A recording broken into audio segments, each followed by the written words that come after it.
Namaste, everyone. Welcome to the Cārvāka podcast. This is your host, Kushalmehra. So, today's podcast is about the Uniform Civil Code. So, this is going to be a series of discussions where I kicked it off with my own monologue, sharing my own thoughts of the Uniform Civil Code, its importance.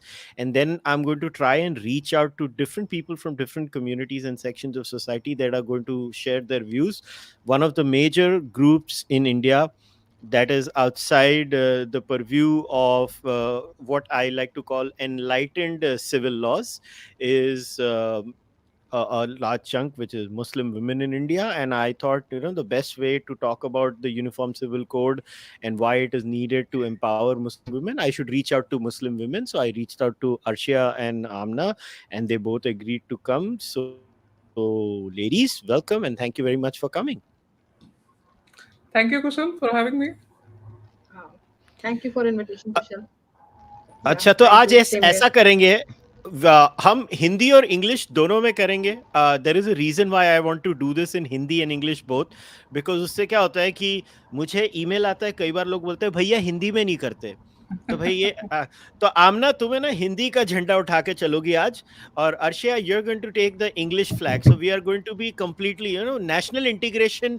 अभी तमिल कोई बोलेगा भाई माफ कर देना, Tamil speaker नहीं ले पाया, तो इसके पहले कि कोई साउथ का कोई आदमी ऑब्जेक्ट कर ले, बट एटलीस्ट हिंदी और इंग्लिश I दोनों don't में mind. करेंगे. I don't mind speaking in Hindi. You'll have to keep reminding me to speak in Hindi. No मुझे नो नो नो, कोई problem नहीं नहीं है. नहीं, पर आई मेरी नो यू हिंदी डोंट इतनी अच्छी माइंड. नहीं है. हाँ. I know you I don't love the mind. way Amana speaks. I'm trying to learn a lot more Hindi, but you'll have to keep reminding me to speak in Hindi. वरना No, मैं no, भूल it's okay. जाऊंगा. I want you to speak in English because we need because the podcast has a global audience too. So you take care of the global people. Amana India वालों को संभाल लेगी. so so so Amana that's India वालों को बहुत संभाल रही है. वो बहुत देर से संभाल रही है. Thank you Arshia. okay. So let's start with you, Arshia. So okay, we'll work like this. Opening remarks may I want you and Amna both to share why you think a uniform civil code is important from a Muslim woman perspective. Okay, so Arshia, I'll come to you first, और Amna जब Arshia की बात खत्म हो जाएगी फिर तुम आ जाना. Okay, being from the Muslim heritage, it's a law which governs us, personal laws. And everybody should know by now that they are not in the favor of Muslim women. They are misogynistic laws. I'm not talking about the whole of Sharia today. Sharia laws, 80% are more about personal dedication to God and all. So there's no interference there. It's that 20% about family law, which governs our domestic matters. Uh, it's adoption, it's inheritance, it's divorce, it's marriage. So you have to realize the fact that a Muslim man can, have four wives. He can navigate alimony in his favor in case there's a divorce. We are forbidden from adopting, and in case of a divorce, the custody of a minor child automatically transfers over to the father. So it's heavily, heavily against women. Inheritance, though, I am a personal victim of these laws. I haven't received my inheritance from my father yet. We are two sisters, there are no brothers. But the uncles haven't yet, given us those, signed over those papers or anything. From my husband's side, also, since he died 7 years ago, and my father in law happened to be alive, I was automatically disinherited from the property. That's a Sharia law. My family had to, kind of advise my in laws that kindly do not do that. So, my father in law, being a very good person, I had to rely on his goodwill, and he kind of did will it over to my son, not me. But I still haven't got the papers. So these are just a few cases, and I'm still somebody who's articulate, who understands her rights, who can go to court, who can at least make some noise. But there are scores and scores of women who line up in Indian courts if they have the courage to at least pursue their cases, otherwise, many unreported cases. So in the 21st century, we shouldn't even be debating whether there should be a uniform civil code or not. There are diverse ways of being unfair, many ways, because ये जो diversity का झंडा गाड़ते हैं ना, they keep saying diversity हमारी protect होनी चाहिए. There are diverse ways of being unfair. There is only one way of being fair, and that is to get a uniform civil code. Amna, Yeah. Everything which Arshia ji said, like उनके हर एक शब्द से agree करती हूँ मैं as a Muslim women की। और जो बहुत ही मतलब उन्होंने ब्रिलियंट बात कही है कि there is a many ways to discriminate, but एक ही वे है जो विमेन के लिए फेयर होगा, जो कि ह्यूमन राइट की बेस पे होगा।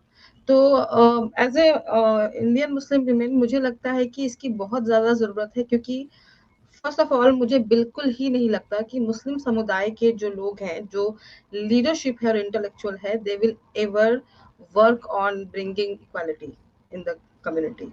तो वो जब कम्युनिटी के अंदर खुद कभी आगे बढ़ करके लाना ही नहीं चाहते हैं एक किसी भी तरह का फेयरनेस औरतों के लिए, तो उनसे तो मुझे कोई उम्मीद नहीं है। लेकिन क्योंकि मैं हिंदुस्तान में रहती हूँ और स्टेट की रिस्पॉन्सिबिलिटी है अपने हर सिटीजन के लिए, इंडिविजुअलिस्टिक सिटीजन के लिए, जब स्टेट जो मेजोरिटी कम्युनिटी है उसके लिए लॉज रिफॉर्म कर सकती है, तो स्टेट अपने हर नागरिक को सेम लेवल पे ट्रीट कर सकती है, उन सबको इक्वल राइट दे सकती है। तो स्टेट को ऐसा क्यों नहीं करना चाहिए, बिल्कुल करना चाहिए। रेंज ऑफ जो डिस्क्रिमिनेशन है मुस्लिम पर्सनल लॉ में, वो हमें पता ही है, आई थिंक बहुत बार डिस्कशन हो चुका है उस पर। सिर्फ मुस्लिम विमेन ही नहीं फेस करती हैं, अदर कम्युनिटी के भी अलग अलग थोड़े डिस्क्रिमिनेटिव लॉज होते हैं जो उनकी कम्युनिटी की जो औरतें होती हैं उनके अगेंस्ट, तो वो भी एड्रेस करना होता है। यूसीसी एक बार में सारी जितनी भी औरतें हैं उनके लिए कम से कम उनको एक लेवल पे ले आएगा, एक समान जो कहते हैं ना, एक रो में बैठा देगा। उसके बाद हम इजीली डिस्कस कर सकते हैं कि कोई भी इशू है तो ये क्या डिस्क्रिमिनेटिव है जेंडर के अगेंस्ट या नहीं है, या क्या हमें पॉलिसी लानी है। बट एटलीस्ट वो सारी औरतें एक साथ बैठ के ट्रीट होंगी वहां पे। इसके अलावा अनफेयर लॉस के अलावा मुझे लगता है कि एक बहुत ज्यादा जरूरी चीज है यूसीसी लाना, क्योंकि जो कंजर्वेटिव एलिमेंट है या जो रिलीजियस मुल्ला है, कुछ भी आप बोल सकते हैं उनको, उनका जो होल्ड है ना औरतों के ऊपर से या औरतों की जिंदगी के लिए लॉ बनाने से, वो हट जाएगा। और वो एक बार में हट जाएगा, क्योंकि अगर आप एक पर्सनल लॉ में रिफॉर्म भी कर लेते हैं, चलिए मान लिया, तो हम हमेशा कुछ ना कुछ नया लाते हैं, ग्राउंड की रियलिटीज भी पॉलिसी बदलते हैं, तो हर बार आप उनको फेस करो, हर बार वो एक स्टेक होल्डर बन जाते हैं, जबकि उनको स्टेक होल्डर बनना नहीं चाहिए। सबसे ज्यादा अफेक्ट जो होती है वो औरतें होती हैं इन तरह के लॉ से। स्टेक होल्डर वुमेन्स को बनना चाहिए, वो नहीं बनती है, और वो स्टेक होल्डर होते हैं। ऑल इंडिया मुस्लिम पर्सनल लॉ बोर्ड अपना ओपिनियन दे रहा है, मैटर वुमेन का है, तो ये सारे जो स्टेक होल्डर हैं वो एक बार में ही दरकिनार हो जाएंगे। स्टेट जो है लॉस बनाएगी और इस पे डिबेट्स होंगे, बट वो डिबेट में हर जो रियल जिनका स्टेक है, जो सच में इफेक्ट होते हैं, उनकी ऑर्गेनाइजेशन आके आके जो औरतों को रिप्रेजेंट करती है, उनकी ऑर्गेनाइजेशन आगे आगे आके जो है अपना ओपिनियन रख सकती है, वो बहुत जरूरी है। तो ये आगे के फ्यूचर के लिए भी जो है ना, बहुत चीजें औरतों के लिए इजी कर देगा, इसलिए यूसीसी बिल्कुल होना चाहिए। आमना, मैं तुम्हारे पास आता हूँ और फिर I go to Arshiya on the same question. नहीं, तुमने कहा कि स्टेट का काम है हर व्यक्ति को प्रोटेक्ट करना, तो ये हमारी इंडियन स्टेट है जिसने 1986 में the Muslim women protection of rights on divorce act पास किया था, विच वाज पास्ड इन 1986। अभी अभी किसी को पता नहीं है तो ladies and gentleman, please go and Google the Shah Bano case, the Shah Bano judgment, and then the actions taken by the then government of India, the Indian state. Post that, they passed this act which was called the Muslim Women Empowerment Act. अच्छा, मेरे को एक बात बताओ, जब state ही तुम्हारी band बजा रही है तो तुम एम्पावरमेंट की उम्मीद स्टेट से कैसे कर सकते हो?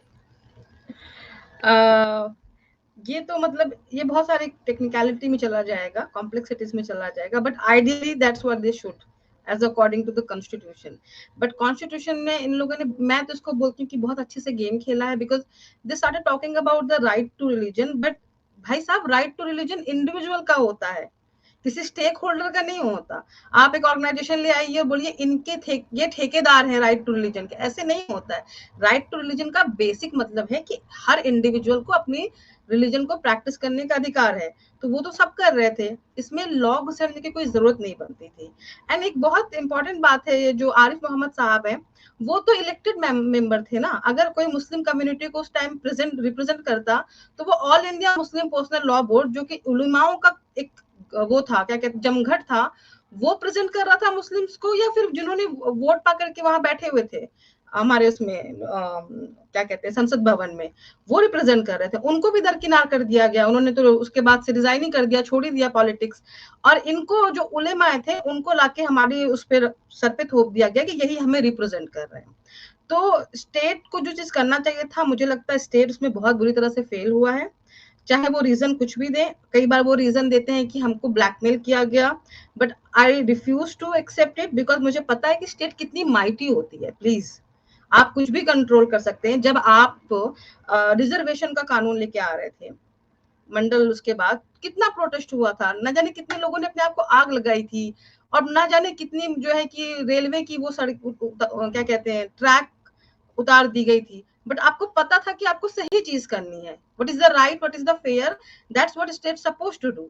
पर यहाँ पे कभी बोलेंगे ब्लैकमेलिंग कर दिया, कभी ये कर दिया, सब बहाने हैं बेसिकली। आई डोंट थिंक कि वो मुस्लिम्स को वो एक पॉलिटिक्स था पूरा उसमें, जो वोट बैंक की पॉलिटिक्स है। एंड आई थिंक वो बहुत लंबा अपने आप में डिबेट हो जाएगा। मुझे लगता है कि वहां पे स्टेट ने जानबूझ करके गलत फैसले लिए। Arshia. I think it's good that you brought the Shabano case. I'm going to give a very brief summary since though Amana says it will be getting into details, so I'm going to give it very briefly. In 1985, Shabano, elderly lady with 5 children, she was thrown out of her house and she was demanding alimony. You know, as per Sharia law, she's supposed to entitled to an alimony. But what happened is the man refused and she took him to court. Right now, the state did give a judgment in her favor. Kushal's state is the judiciary also, right? Plus our elected members. We had a man in parliament there. There are many anti disinformation against India people saying these days that, you know, where is the Muslim representation? We did have our man in parliament then, and he was called to Rajiv Gandhi's office when these Muslim pressure groups started pressurizing the government.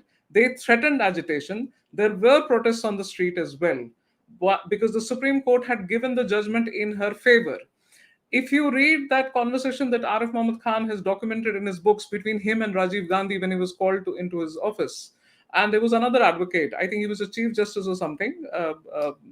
He's written all these books and everything. They were both in agreement that the rights of a woman supersedes any personal law, and that is what the Supreme Court judgment had been based on.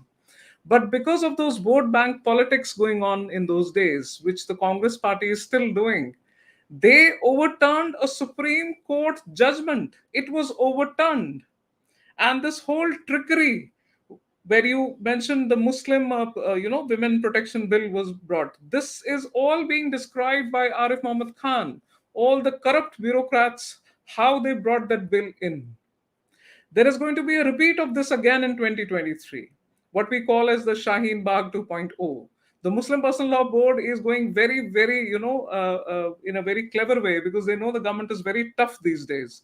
So, but they are preparing for it. The same hooliganism, the same pressure group is, and all these agenda activists, they've started that campaign against UCC, and they are going to try the same tricks again. So nothing has changed since 1986. I'm glad you brought it up. The state did favor the woman, Shabano. Again in 2020, I think 2021, Shaira Bano had a similar case. And that's where, the women feminist groups of India, they did this campaign for abolishing the instant triple talaq. So the state has always been in favor of it. We have our laws, we are protected under the constitution, but it's these Muslim pressure groups who, as you said, Amana, blackmail the government. Because वही है, same political weapon, Islam खतरे में है, right? So here's the thing. Now, a lot of times people say, but why does the government want to impose its own modernity and will on the people of India, especially the Muslims and the Muslim women? They don't want any of this. So it's very interesting. Recently, there was an on ground survey where 884 News 18 reporters across India collected in person responses from all major Indian states and union territories between July 4th and 8th. And this was not carried out on any social media platform, but it was done by reporters. There were 8,035 respondents to the survey, And all of the matlab, in the entire survey 8035 were Muslim women across regions. And when I say regions, this is your entire gamut, which includes Andhra Pradesh, West Bengal. The response languages were multiple: Punjabi, Tamil, Telugu, Assamese, Hindi, Bengali, Bodo, you name it. And the results are fascinating, to say the least. As per this survey that News 18 conducted, whooping 67% of Muslim women say they would want equal treatment, and they would want matters such as marriage, divorce, inheritance, adoption, maintenance, among others. All of them should be applicable uniformly to all religious communities. I repeat, it is very important to understand what they want to be applied uniformly. They want a uniform law, as in one law, which would be applicable to all religious communities in matters such as marriage, divorce, inheritance, adoption, maintenance. This is what they want to uh, work for, fight towards.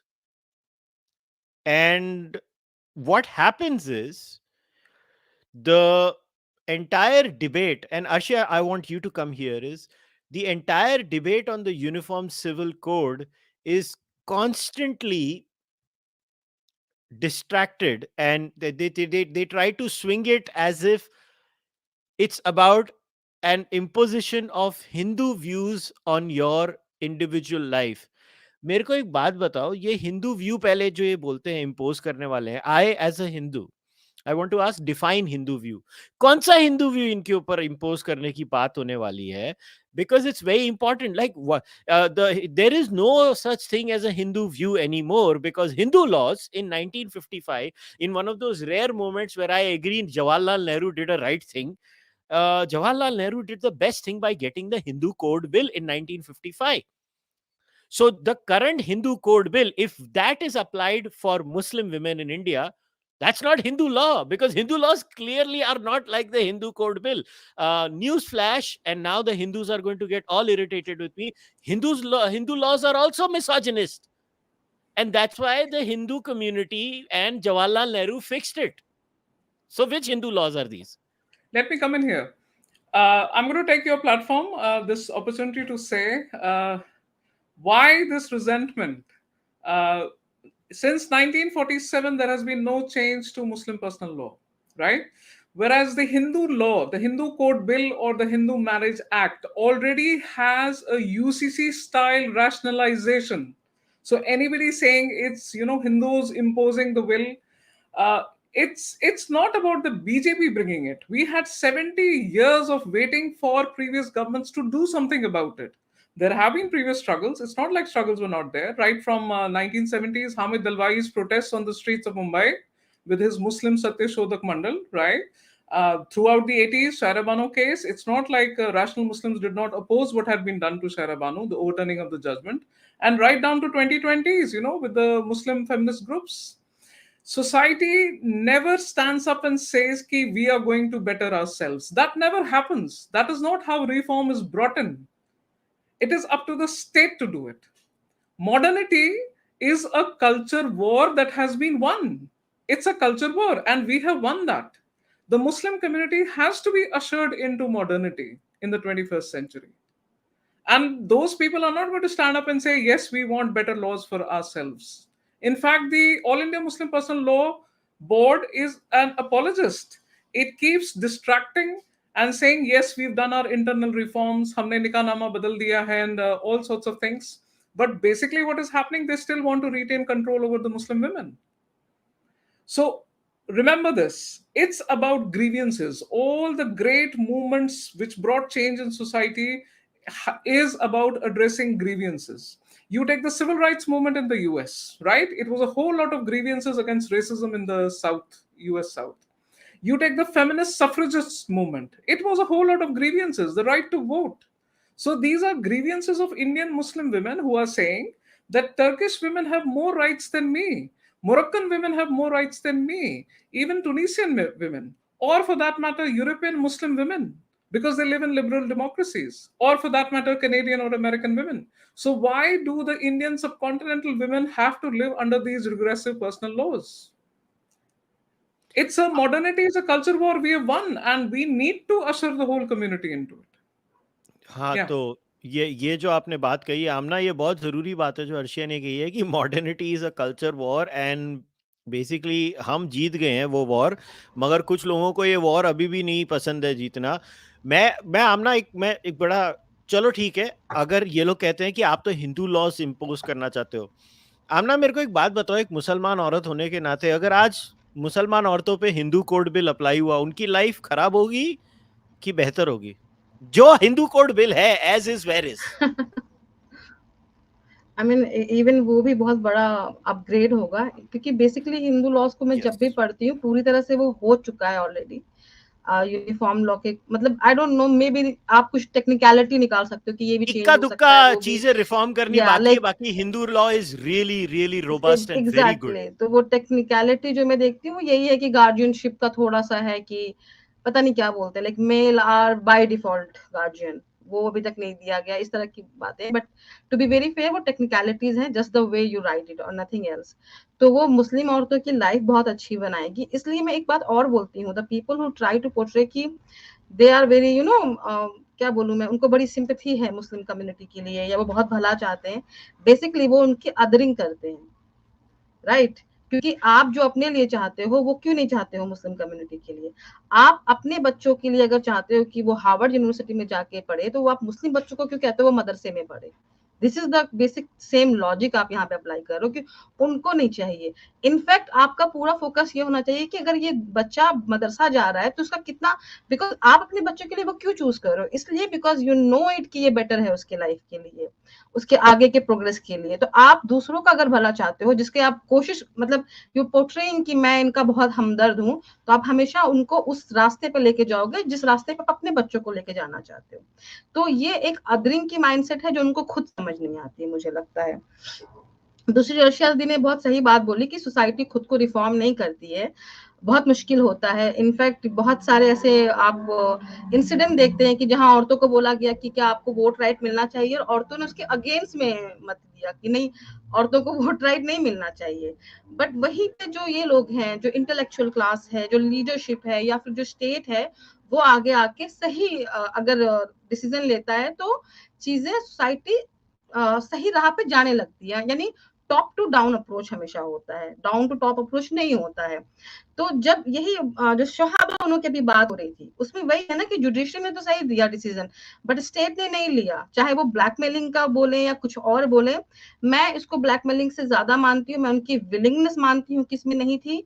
उसका reason ये है क्योंकि मैं हिंदुस्तान के छोटे छोटे जैसे गांव में रहती थी जब, तो मैंने देखा है कि किस तरह से वो हिंदू कम्युनिटी को रिफॉर्म करने के लिए बहुत सारे इनिशिएटिव चलाते थे, बहुत सारे। लाइक गाँव में जाकर के बोलेंगे हमारे दो बच्चे, छोटे छोटे नाटक प्ले होंगे, बहुत कुछ। बट वो सब टारगेट करते हुए होते थे मोस्टली हिंदू कम्युनिटी को, but Muslim sorry Hindu community को target in the sense, not target, basically approach मेरा मतलब था।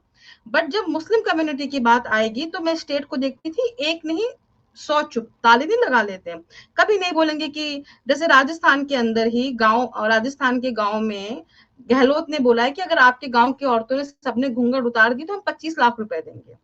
एंड स्लोगन है, कैची स्लोगन, घूंघट छोड़ो दुनिया देखो। बट द सेम टाइम कभी ऐसे स्लोगन नहीं आएंगे, बुर्का छोड़ो दुनिया देखो, यू नो। तो इसलिए मुझे लगता है कि जो प्रीवियस स्टेट या गवर्नमेंट जो थी, बेसिकली स्टेट की जगह मुझे गवर्नमेंट बोलना चाहिए, ये सिर्फ ब्लैकमेल नहीं थे, मुझे इनकी बहुत ज्यादा विलिंगनेस लगती कि वो चाहते नहीं थे इसको एड्रेस करना, या उनकी अपनी वोट बैंक की पॉलिटिक्स थी।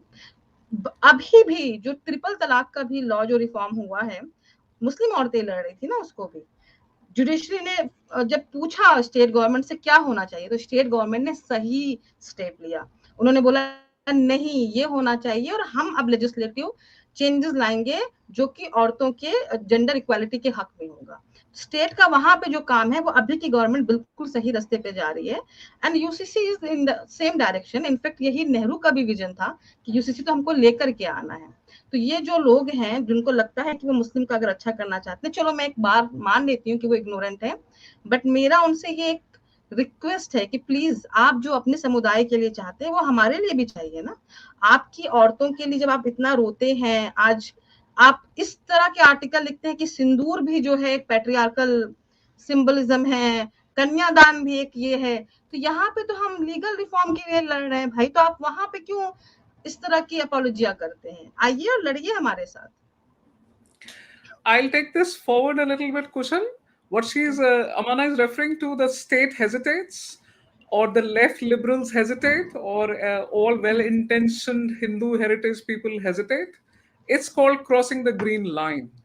You will have to cross that green Islamic line, which automatically ventures into theology. Please understand this. The Shariat Act 1937, it's a 4-page document. It's just a declaration. It's simply a declaration that Muslims in India, that time we didn't have India, but Muslims will be governed by Sharia law. There is no aims specified, no objective, no scope. It's not a welfare document. For example, if the STs and the SCs are protected, we know what is the welfare objective of that law. But the Shariat Act 1937 doesn't have any kind of welfareist objective. So, what is the point in keeping a pre independence document, a pre independence law, which should automatically have changed post independence? First few decades, we kept waiting. There were struggles, there were protests, there were numerous petitions. Any good journalist can, dig up and find it. What has been the struggle for this reform? And now that the current government is opening that window of opportunity, why shouldn't the Indian Muslim women grab it? Because they are the most hard hit by these personal laws. It's just a declaration. It doesn't have any welfare objective. But what do you make of the All India Muslim Personal Law Board, and why have they taken, like, are they a formal representative body of the Muslim community? It's an NGO. How does an NGO in the 21st century, in 2023, decide how I and Amana live our lives in the house, in the home? How do we marry? How do we divorce? What about the custody of our children? Should we adopt or not? And what my father should give me in inheritance or not? How does an NGO get to decide that? We didn't elect them. We haven't elected them. And they lie on national TV when they say they're speaking for all Muslims. Which Muslims are they talking about? Are they talking about the Dawoodi Bora Muslims down south, or the Vadodara Muslims, or the Labbe Muslims in Tamil Nadu, or the Mayo Muslims, or the Bengali Muslims, or the Kashmiri Muslims? There are so many types of Muslims in India. Or the Ahmadiyya Muslims, or the lapsed Muslims, or the cultural Muslims. Which Muslims are they talking about? The Shariat Act was brought in by a Muslim elite. So uh, anytime there's a discussion or debate like this, tell them. At one time, uniform udhar bhi tha when these laws were brought in by a Muslim elite, because there were various local customs. They wanted to, streamline them. So wasn't there that attempt for a uniform code at that time? But then, as it happens with every society, things change. As I said, modernity is a war we have won, and we need to now change it, because women are stepping out of their homes. They are working, they're earning, they're financially independent. Some of them don't want to marry, they want to adopt children. This green line, this Islamic green line, will have to be crossed by the state, by all the judiciary, by the left liberals, by every well-meaning person. So this argument that the BJP is just trying to bring in this law to put Muslims in its place, it doesn't wash. It doesn't wash any longer. नहीं, इसीलिए तो अर्शिया मैंने ये कहा कि आमना से जो मैंने कहा कि even if we cross, even if the Uniform Civil Code is a cut copy paste of the Hindu Code bill, तो भी मुस्लिम औरतें are much better off under the Hindu Code bill than the Islamic law ना. मतलब कोई comparison है क्या? इतने तो मतलब चॉक एंड चीज का कंपैरिजन हो रहा है. शरीयत को आप हिंदू कोड बिल से कंपेयर कर रहे हो, या क्या इंडियन लेफ्ट ये कह रहा है कि हिंदू कोड बिल जो उनके प्यारे नेहरू ने डिजाइन किया था, और किसी ने नहीं किया था, इंडियन लेफ्ट के सबसे प्यारे राज दुलारे आंखों के सितारे जवाहरलाल नेहरू ने हिंदू कोड बिल लाया था. मैं कह रहा हूं भारत की हर नारी पर तुम्हारा डिजाइन किया हुआ बिल लागू कर देना चाहिए. तुम्हारा डिजाइन किया हुआ bill. Like Amana said, it would be a huge upgrade for Muslim women. Yeah. Yes. मगर look at the irony. Indian left कहता है नहीं वो तो बहुत बिगेटेड है. अरे तेरा ही बिल है भाई. क्या हो रहा है ये आमना, ये क्या हो गया? ये हमारा जो वामपंथी माइंडसेट है। मजे की बात है कि देखो, मैं तो हमेशा कहता हूँ, मैं तो हूँ लिबरल, तुम भी लिबरल हो, हम सब तो लिबरल हैं। ओ लिबरल अर्थात खुले सोच रखने वाले, कि जियो और जीने दो। अब मैं नास्तिक हूं, तुम नहीं हो, मगर ठीक है। मगर हमारी कॉमनैलिटी क्या है कि हमें लगता है कि मॉडर्निटी में आना चाहिए बंदा, जिसको मतलब हमारी एकदम ठेठ भाषा में कहते हैं ना, बंदा बन जा या बंदी बन जा, काइंड ऑफ अ थिंग, कि यार मुझे सुधर जाओ तुम लोग। क्या हो रहा है कि मगर ये जो तुम्हारे बेस्ट फ्रेंड्स हैं ऑल इंडिया मुस्लिम पर्सनल लॉ बोर्ड में, आमना, इनको इनको कभी बात करने की कोशिश की है कि चाचा सुधर जाओ? They are not our best friends. Amna, आपके हैं, मेरे तो नहीं है।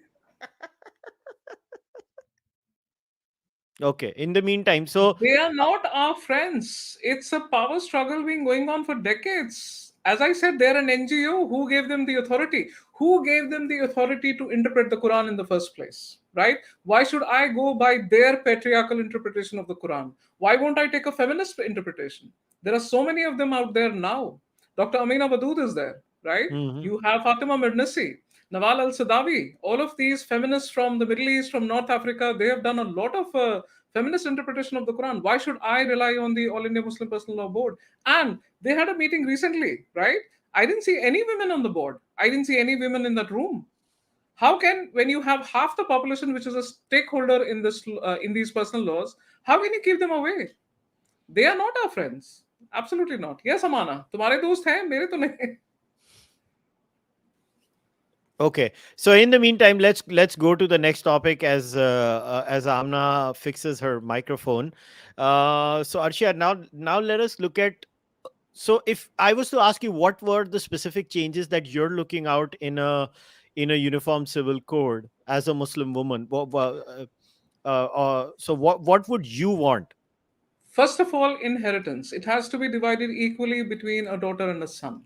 Mm-hmm. It has to be divided equally. I am not going to listen to these apologist arguments that because the daughter gets from her husband as well, that is why the share is 1/3 from the father's property. Not all Muslim women get married.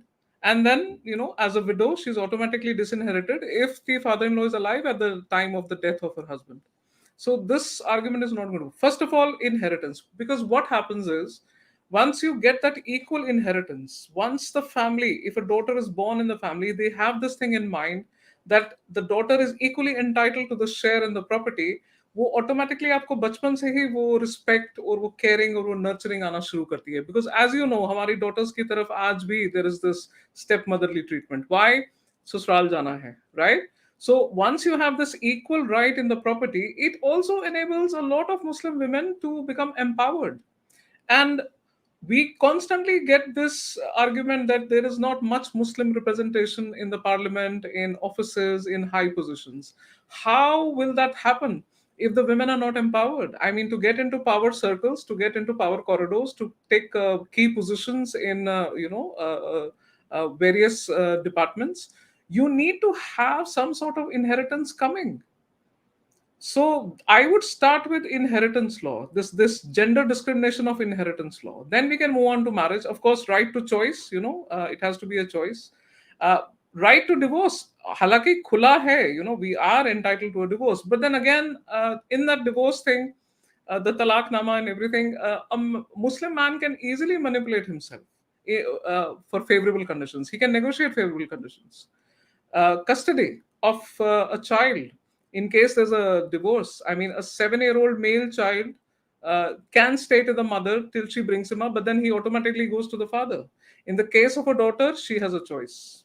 But again, until she reaches puberty, if the daughter says, she can still go back to the father. So the mother doesn't have much of a say in that.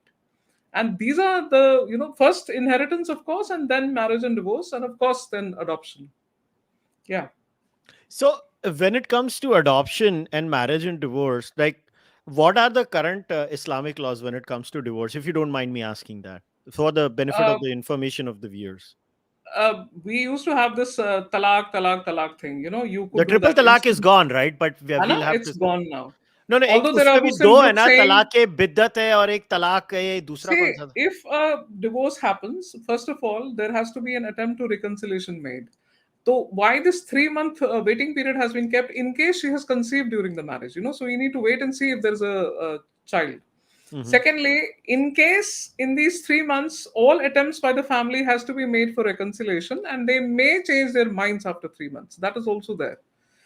But then if a divorce has happened already, after the 3-month period, in case they again want to remarry, they have other provisions that woman has to get married to somebody else and he has to get married to somebody else.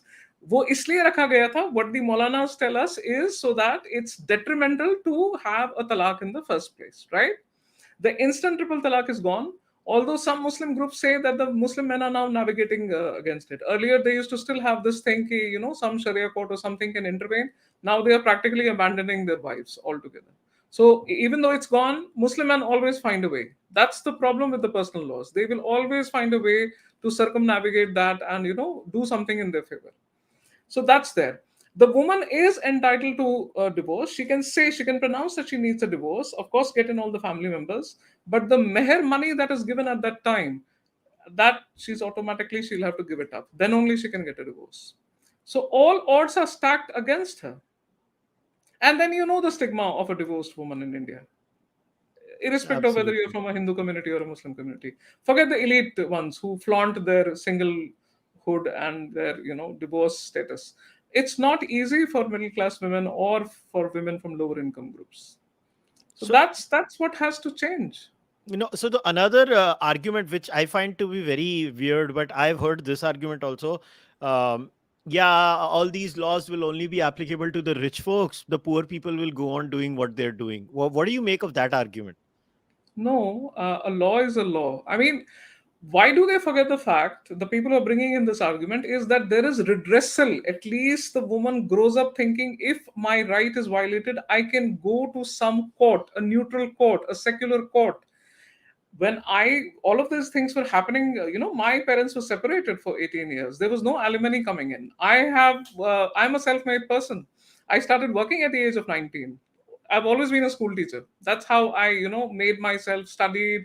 I have a sister. She's a doctor. I took care of my mother, so all of this, why? Because I didn't have recourse to any court where I could, take my father and say, why isn't he paying alimony at least? So that's what these laws are going to do. You have redressal to courts. आपके पास एक action आता है. At least you can go to the police station and at least file an FIR. At least a lawyer will sit with you. A civil lawyer will sit with you and explain these things. So that's why these laws are needed. This argument is very flimsy. You need a law, and once that law is violated, you do go to some court to settle it. That's what civil society is all about. That's what society is all about. That's how civilizations move forward. Well, another thing that I hear constantly from the Indian left is that we would have supported the Uniform Civil Code, but we don't support it is because the BJP is proposing it. I've heard this on Twitter Spaces. I often get this from Muslim men. हमारे को कोई problem नहीं है if they bring in a law, but it's coming from the BJP, so we don't trust it. What is that? We were, 1986 was your window of opportunity. You could have, done a lot of reform then, but you didn't. You lost that opportunity. So now saying that because the BJP is bringing it in, what kind of an argument is that? There is something terribly wrong with these laws. You need to rectify it. Whichever government is bringing it in, you need to support it. That's it. Hi, Amana is back. अच्छा आमना, अभी बताओ all India मुस्लिम personal board जो तुम्हारे अच्छे दोस्त हैं उनके बारे में. हाँ, वो मैं बोली थी इतने अच्छे दोस्त हैं कि मैं शायद मेरी जान के प्यासे हो जाए तो बड़ी बात नहीं होगी. So, अभी मैंने उनके ऊपर एक आर्टिकल भी लिखा था द प्रिंट के अंदर. तो ड्यूरिंग दैट मैंने काफी रिसर्च की उनके बारे में. एंड इट्स सो मतलब बाकी चीज तो छोड़ो, जो उनकी एंटी विमेन स्टैंड है, इट्स सो हिलेरियस कि वो अपने आप को मानते हैं कि हम मुस्लिम इंटरेस्ट में बात करते हैं और राइट टू एजुकेशन बिल को अपोज करते हैं. एंड उनका आर्ग्यूमेंट ये है कि राइट टू एजुकेशन अगर होता है और गरीब मुस्लिम जाकर अच्छे स्कूलों में पढ़ेंगे तो मदरसा सिस्टम खत्म हो जाएगा. मतलब आप किस तरीके से आप इस चीज के अगेंस्ट होंगे कि गरीब मुस्लिम बच्चे अच्छे स्कूलों में जाकर के गवर्नमेंट के पैसों पे पढ़ाई ना करें। उन्होंने तो ये एक्चुअली इनका स्टैंड है, मेरे मतलब को मैं जस्ट हंसी आ रही है। आई एम एग्जांपल दे रही सॉरी हूँ। आमना, मुझे हंसी आ रही है, मगर मेरे से मेरी हंसी कंट्रोल नहीं हो रही। मतलब ये Really? कौन गधा था जिसने ये जवाब दिया? That would be SQR Ilyas, the तो spokesperson ऐसे ही of the इनके All India जवाब होते Muslim हैं। जब Personal Law Board. ट्रिपल तलाक का That's अपोज the कर रहे थे तब spokesperson, उन्होंने right? मतलब तुमने मेरे बच्चे को पढ़ाया, हाउ जी डेयर यू?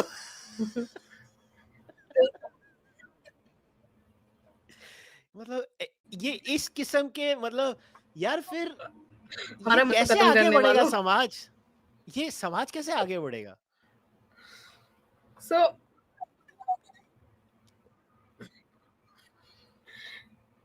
इसी तरह से इन्होंने अपोज किया था कि 21 साल की जो लड़कियों का जो वो आया था ना, 21 छोड़ो, 18 साल के भी बच्चों की शादी नहीं, मतलब हाँ Go on, Amna, go on. You were talking about the age of the girl. तो Go on.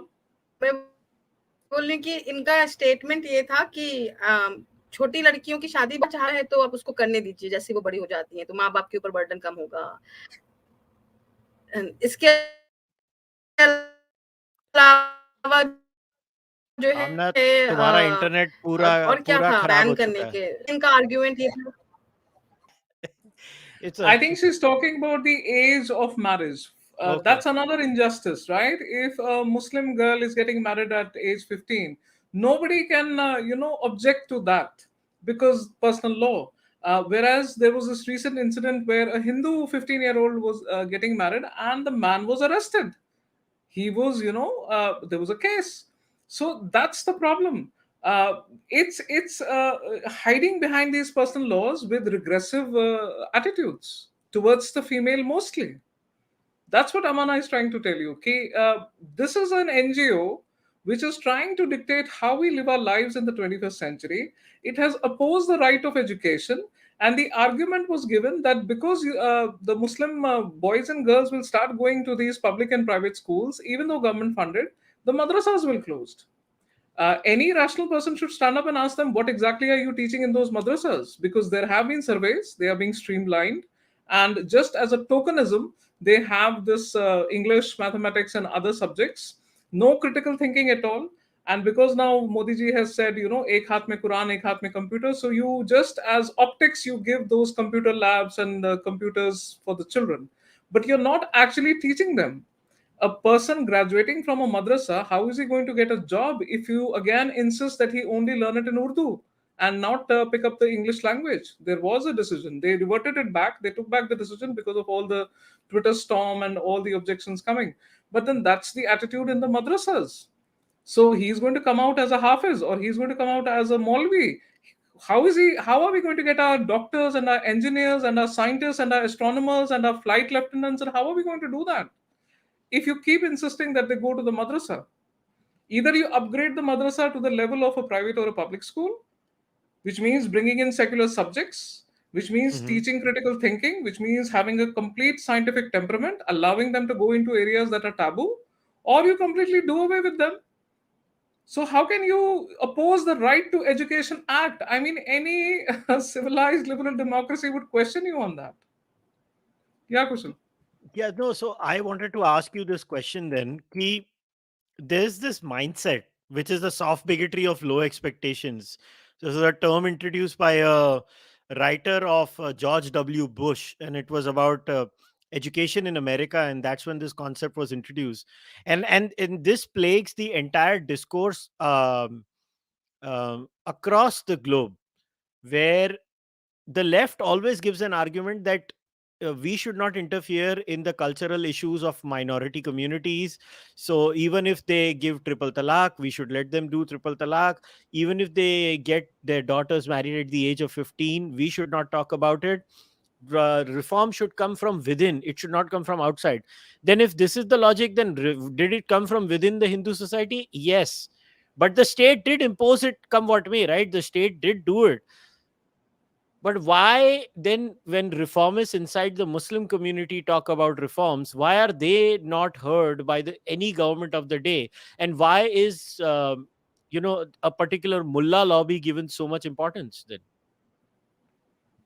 That's what you said. The bigotry, soft bigotry of low expectations, this cultural relativism, this postmodernist attitude towards Muslim laws, that equating two cultures. I mean, no two cultures are the same. We have the most regressive culture, which we unfortunately did ourselves. From, as I keep saying, the 12th century onwards, we committed intellectual suicide. It's more of a Shariaism now than it is Islam, right? Islam has been hijacked by Sharia laws, Shariaism. So that is why, and the left liberals, since they have their own problems with the state, the state, socialism, communism, they have allied with the Islamists and they keep thwarting our efforts for reform. That's why the state doesn't listen to us. It is coming from within. It's not like the reform is not. All the voices are coming from within. But we don't have agency with the state. The Muslim pressure groups are sitting there. Yeah. I think Amana would like to add. Yes, Amana? Yeah. हाँ अभी बोलो. Question क्या था? मैं थोड़ा late join की तो मुझे तुम AI वो नहीं, तुम्हारी बात पूरी करो. वो क्या 21 साल की एज की तुम क्या बात कर रही थी? तुमने जो आर्टिकल लिखा था हाँ तुम्हारे बेस्ट फ्रेंड ऑल इंडिया मुस्लिम पर्सनल लॉ बोर्ड के बारे में. हाँ, तो उन्होंने मतलब शादियों पे ये लिखा कि नहीं, हम प्रिफर करते हैं कि लड़की मतलब थोड़ी बड़ी हो जाए तभी शादी करे, बट अगर वो माँ बाप चाहते हैं कि मतलब 12-13 साल में भी कोई करना चाहता है, मतलब किसी के पास नहीं है रिसोर्सेज लड़की बड़ा करने की, तो ठीक है, पूरी तरह से उसको मतलब बैन नहीं करना चाहिए, मतलब आप हमको अलाउ रखो छोटी लड़कियों की शादी करने को. तो इस तरह के आर्ग्यूमेंट है उनके. प्लस ट्रिपल तलाक के जब केस की सुनवाई हो रही थी तब उन्होंने आर्ग्यूमेंट दिया था कि अगर हस्बैंड को आजादी नहीं होगी अपनी बीवी को जब चाहे तब छोड़ दे तो फिर वो वायलेंस में कन्वर्ट हो जाएगा, जो कि ऐसा भी हो सकता है कि हस्बैंड आदमी अपनी बीवी को मार दे क्योंकि वो उसको डिवोर्स नहीं दे पा रहा है. तो इस तरह के आर्ग्यूमेंट ऑल इंडिया मुस्लिम पर्सनल लॉ बोर्ड जो है कोर्ट में बकायदा देती रही है. तो इट्स लाइक, और मैंने In लिखा court? कि Court में? हाँ, उन्होंने रिटर्न दिया था ये all This India is Muslim personal documented? Law. Do you see what we have to go through, Kushal? Do you see now the plight of Indian Muslim women? ये तो मैं तुझसे इतना प्यार करता हूँ कि मैं तुझे मार दूंगा. एग्जैक्टली मैंने कहा ये वो विक्टिम ब्लेमिंग जो बचपन से सुनते आ रहे हैं ना, वही वाली चीज का एक दूसरा रूप है. एंड इनके मतलब इनका इतिहास ये है कि ये सारे के सारी बातें करेंगे, जो सारे के सारे लॉ लेके आएंगे जो विमेन को अफेक्ट करते हैं. एंड एक औरत नहीं थी इनके ऑर्गेनाइजेशन के अंदर. तो शाइस्ता अंबर ने शायद बहुत लंबी लड़ाई लड़ी थी. बहुत लंबी लड़ाई लड़ने के बाद औरतें ने बोलना स्टार्ट किया कि यार मॉडल निकाह नामा लेकर के आओ.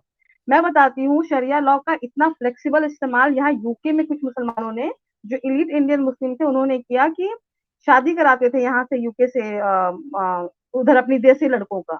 और अगर देसी लड़कों का पासपोर्ट रिजेक्ट हो जाए तो कंडीशनल डालते थे कि पासपोर्ट रिजेक्ट होने पे शादी भी वो हो जाएगी, खत्म, डिवोर्स अपने आप हो जाएगा, क्योंकि कॉन्ट्रैक्ट होता है. तो आप उसमें कॉन्ट्रैक्ट में जो चाहे डाल सकते हो, मतलब you bring all gender equal चीज और उसमें पॉइंट डाल दो तो वो हो गया, अब उससे आप गवर्न हो गए. तो इतना कुछ अगेंस्ट नहीं है. It's very easy to bring all this point जो कि विमेन के फेवर में भी हो. तो ये अपने हिसाब से इस शरिया को ऐसे यूज कर रहे थे ये जो इलीट मुस्लिम है, जो यूके में रह रहे हैं और इनकी बेटियां यहाँ हैं पर शादी देसी लड़कों से करनी है.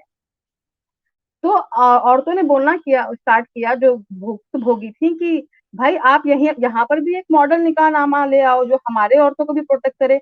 कभी नहीं सुना इन्होंने. इतनी लंबी लड़ाई लड़ने के बाद आज से 7 साल पहले इन्होंने एक विमेन विंग बनाया था जिसमें शाइस्ता अंबर भी थी. सिर्फ ट्रिपल तलाक पे उनका जो वो हुआ ना, मतलब डिसएग्रीमेंट हुआ तो उनको निकाल दिया. उसके अलावा 25 या कुछ औरतें हैं मोस्टली टोकनिज्म के नाम पे, जो पहले से ऑल इंडिया मुस्लिम पर्सनल लॉ बोर्ड में मर्द हैं, उन्हीं की औरतों को ला के बैठा दिया. एंड पिछले साल अक्टूबर में वो खत्म भी कर दिया कि अबॉलिश, हमको नहीं चाहिए मुस्लिम विंग. फिर जब उनका बहुत मतलब क्रिटिसिज्म हुआ तो फरवरी इस साल 2024 में उसको रिस्टोर किया. तो इससे मालूम पड़ता है कि औरतों की औकात क्या है उनके ऑर्गेनाइजेशन में, उनके एनजीओ में. और ऐसे लोग बैठ करके वो लॉ बना रहे हैं और ऐसे लोग बैठ करके कह रहे हैं कि हम फैसला देंगे कि औरतों की लाइफ कैसे जो है चलाई जाए और उनको कैसे जस्टिस देंगे. उसके अलावा एक इतनी खतरनाक बात जो नहीं समझते कि ये बहुत सालों से कोशिश कर रहे हैं पैरेलल जुडिशियल सिस्टम चलाने की.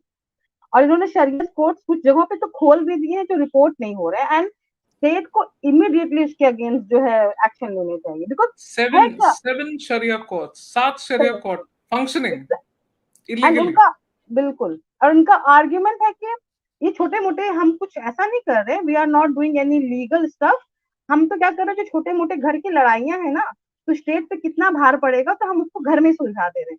बट वो किस टर्म पे सुलझाओगे आप, जब आपका इतना पैट्रियार्कल माइंडसेट है। एंड फर्स्ट ये, सेकंड, क्यों हम जुडिशियल पैरेलल जुडिशियल सिस्टम को जो है कि वो करने दें, अपने इंडिया में जो है कि बढ़ने दें। खाप पंचायत जब थी तो उसके अगेंस्ट तो कितना बोलते थे ना, खाप पंचायत खाप पंचायत, तो इसमें ऑल इंडिया मुस्लिम पर्सनल लॉ बोर्ड की शरिया लॉ और उसमें क्या फर्क होगा, कौन लोग बैठेंगे, क्यों पैरेलल जुडिशियल सिस्टम चलाएंगे। और लीगल इनको कोई भी राइट नहीं है, सिवाय इनको अपने ओपिनियन देने की लीगल कोई भी राइट नहीं है। Still they enjoy so much significant importance whenever comes to any issue related to the Muslim community, पहुंच जाते हैं जैसे कि यही हमको रिप्रेजेंट करते हैं। तो कुछ भी इतना पावर मिला है तो इतनी आसानी से छोड़ना नहीं चाहेगा ना, तो अमाना, उनके I blame it on the media. मैं समझती हूँ यहाँ पे जुबैर सही है जब वो कहता है कि इंडियन टीवी चैनल्स ही आपस में हमको लड़ा रही हैं, हिंदूज एंड मुस्लिम्स को।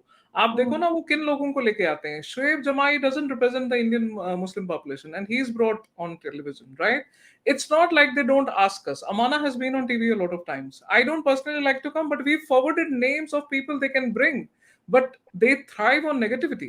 Secondly, journalism is not doing its job. They could easily take out surveys. They could go to those nookards and gullies and mohallas and find out. There are Muslim women now brave enough to talk on camera, apart from their husbands, apart from their brothers, apart from their fathers and sons. They do. And they would have easily gotten these surveys, right?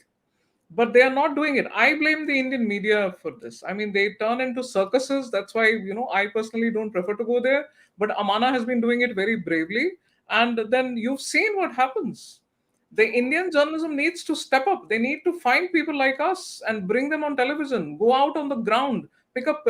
There is this rickshawala who was recently interviewed and he was very clear about the laws. He said, we have no problem if the UCC comes. क्यों नहीं आएगा? मेरी बेटी है, अगर उसको मेरे इसमें प्रॉपर्टी में बराबर का हिस्सा मिलेगा, why not? It's this Muslim elite that is being listened to, and All India Muslim Personal Law Board comprises of the Muslim elite.